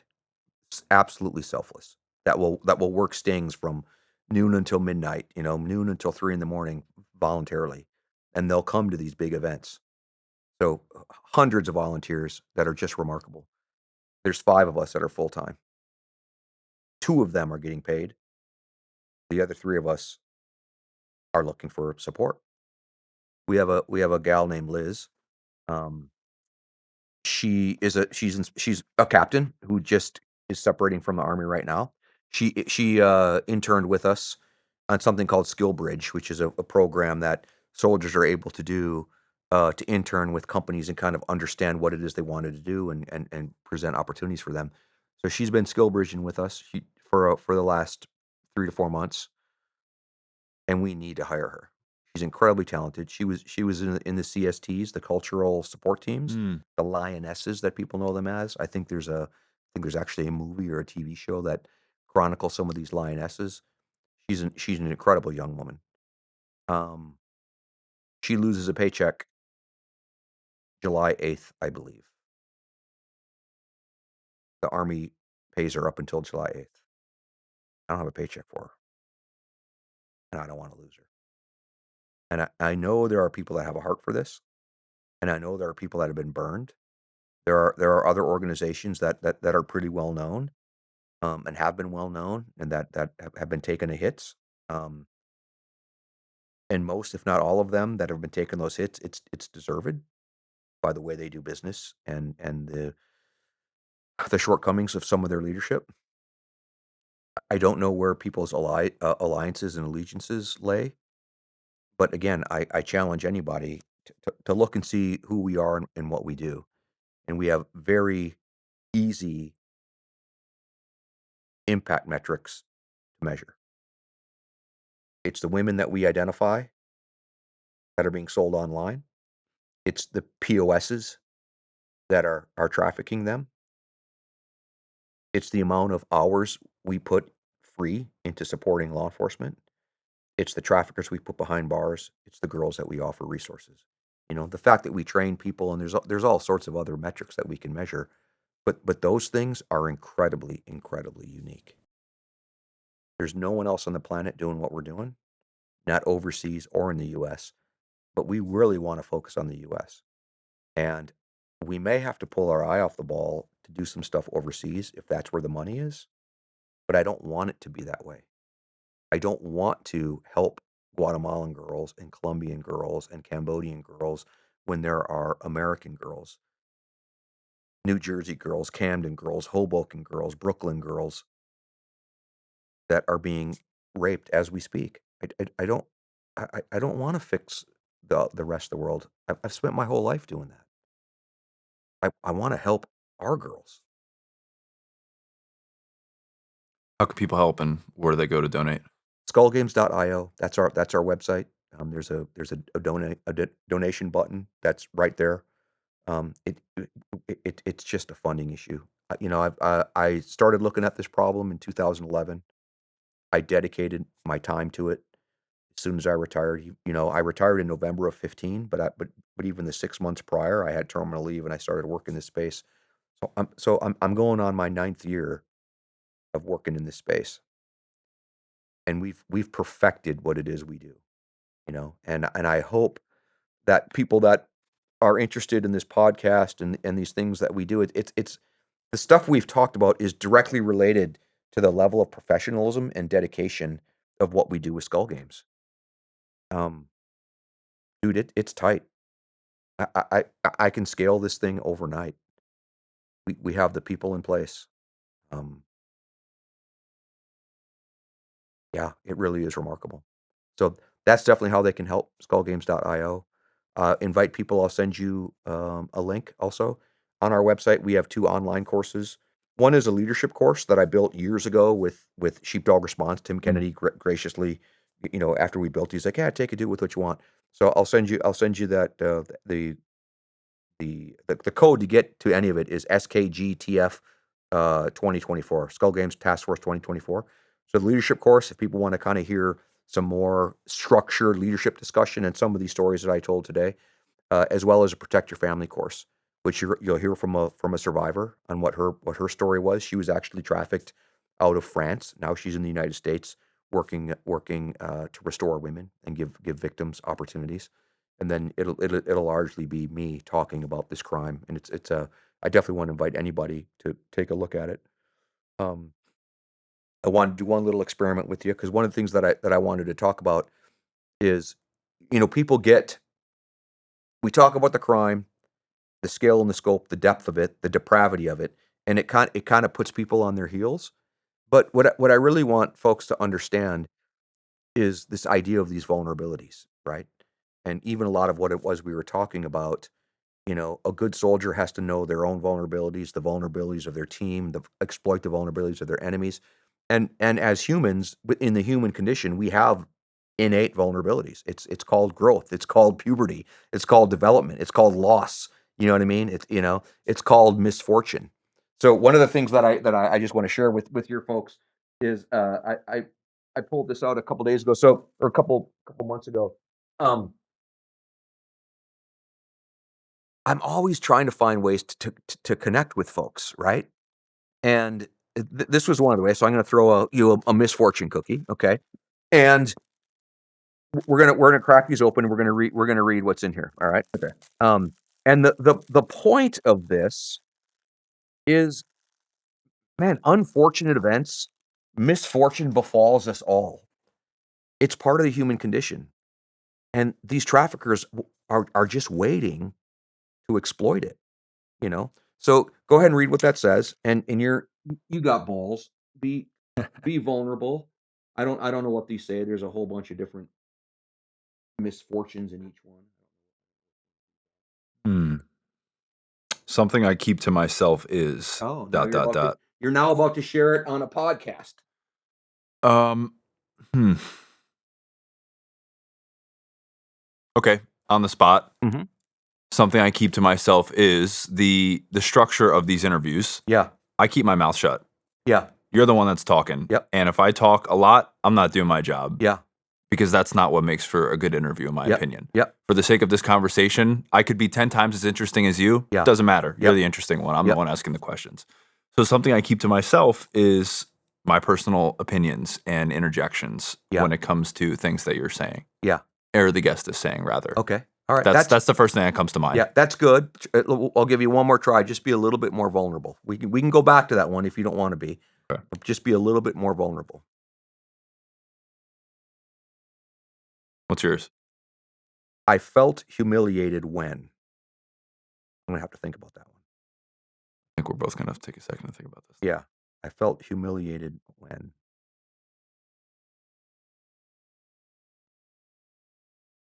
yeah, um, the last so when I got out of the military, I partnered with a guy who I had met, and we built a counter trafficking nonprofit together. And it came a point when he called and said, "I want you out." And we were very close friends. The structure we were going to structure the nonprofit as a command executive team, a CET, which is something that's kind of a new idea, but we thought, "Oh, that's confusing. You be the CEO, I'll be the COO," but we're joint CEOs, right? Like, we're really both together. This is a team this is a team thing, and it's what I was used to in the military. In the military, you have a two-person command team. It's an officer and NCO, and you work together as a team. So, this this dude, out of the blue, in my opinion, out of the blue, just said, "We're done. I don't want you involved in this anymore." And I thought, "But I built this. I'm the I'm the counterterrorism, counterinsurgency, counter trafficking professional. I built this. I built this with you. Like you're pretending like you gave this to me, but I gave this to you, and now you're just gonna take it and tell me to go away?" That really hurt my feelings, and it really humiliated me. And the decision I had to have was, do I walk away and rebuild, or do I fight for what's rightfully mine? And I decided to walk away and rebuild. But again, I think when I think of that one, things that I keep to myself, there's just things that are just common, again, to the human condition. This idea of imposter syndrome, you know what I mean? Or, you know, I mean, there's just all sorts of things that we don't talk about, but they're just super common. No one thinks they're smart enough or strong enough or capable enough or that they're deserving of X, Y, or Z. And in the reason I play the misfortune game, and the reason I wanted to do it quickly with you on the podcast, is every little thing that we keep secret or we hide or we feel insignificant about or we feel um, embarrassed about or whatever, those are all weaknesses, and we all have them. So I lost my job. So again, I'm a capable adult man who has skills that I can market. I didn't feel threatened. I didn't feel like I needed to run to somebody to save me. But that's what these traffickers do, and you get humiliated by, an unerrant word by a parent. You get humiliated by a boyfriend or a girlfriend or a boss. It just happens all the time. You lose your job over an unfortunate event, a misunderstanding, and these traffickers are just waiting. And how do they know that you feel humiliated? Because you talk about it online. You share the way you feel. So, you know, you and I aren't really that type of guy, but there's a lot of people sharing this stuff online. One thing what was yours? One thing I don't talk about myself or whatever. Something I keep to myself Yeah, is yeah. But somehow, uh, things that people keep to themselves and won't talk to anyone else about in person, holy crap, they'll share it online for the whole world to see. And these traffickers are just waiting. "Oh, I'm so sorry you lost your job. Oh, you're really pretty. Would you like to do some modeling? I'm shooting a music video. You want to be in that? Oh, hey, I'll give you a job at my bar. Oh, hey, we'll do this, we'll do that. Oh, your mom humiliated you? said you're stupid, your stepdad slapped you, you're beautiful, and you don't deserve that. Don't run away. I'll find you a place.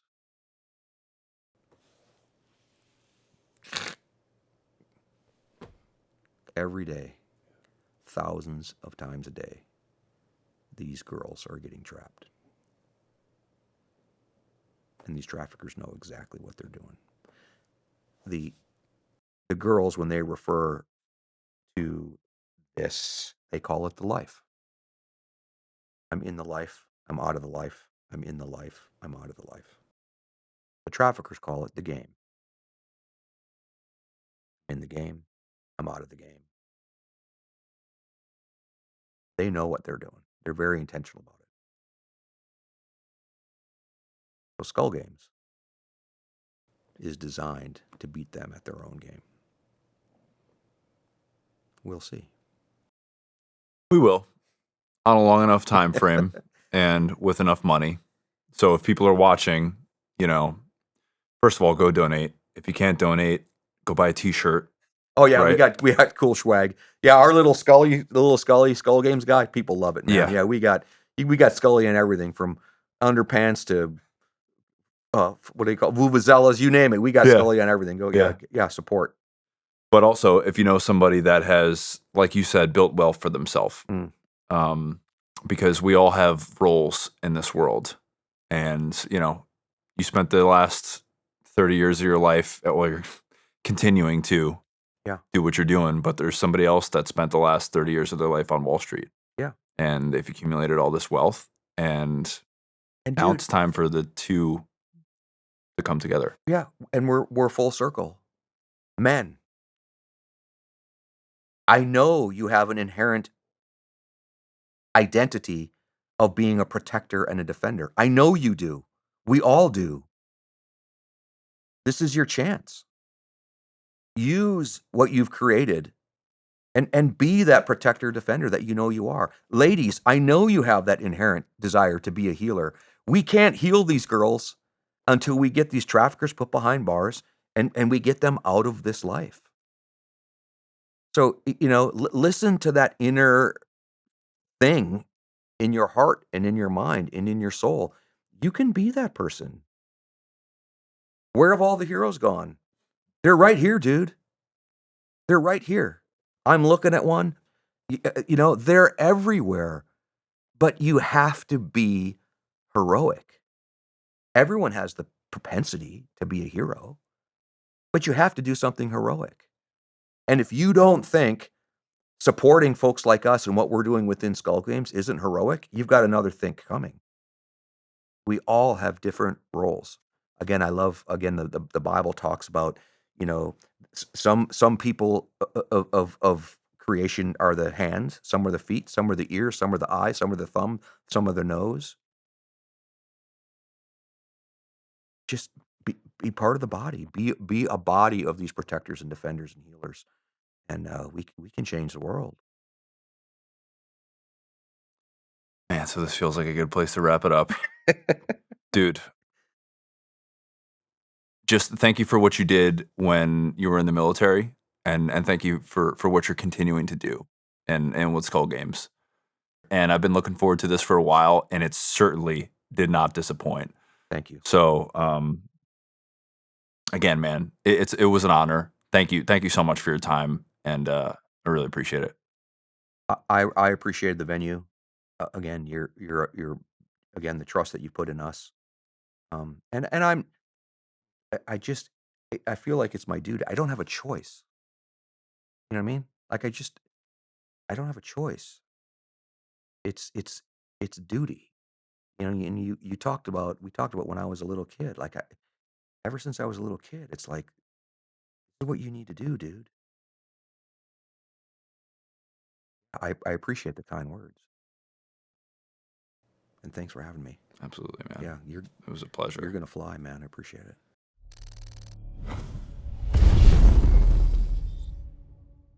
What's up, guys? Thank you so much for taking the time to watch the interview.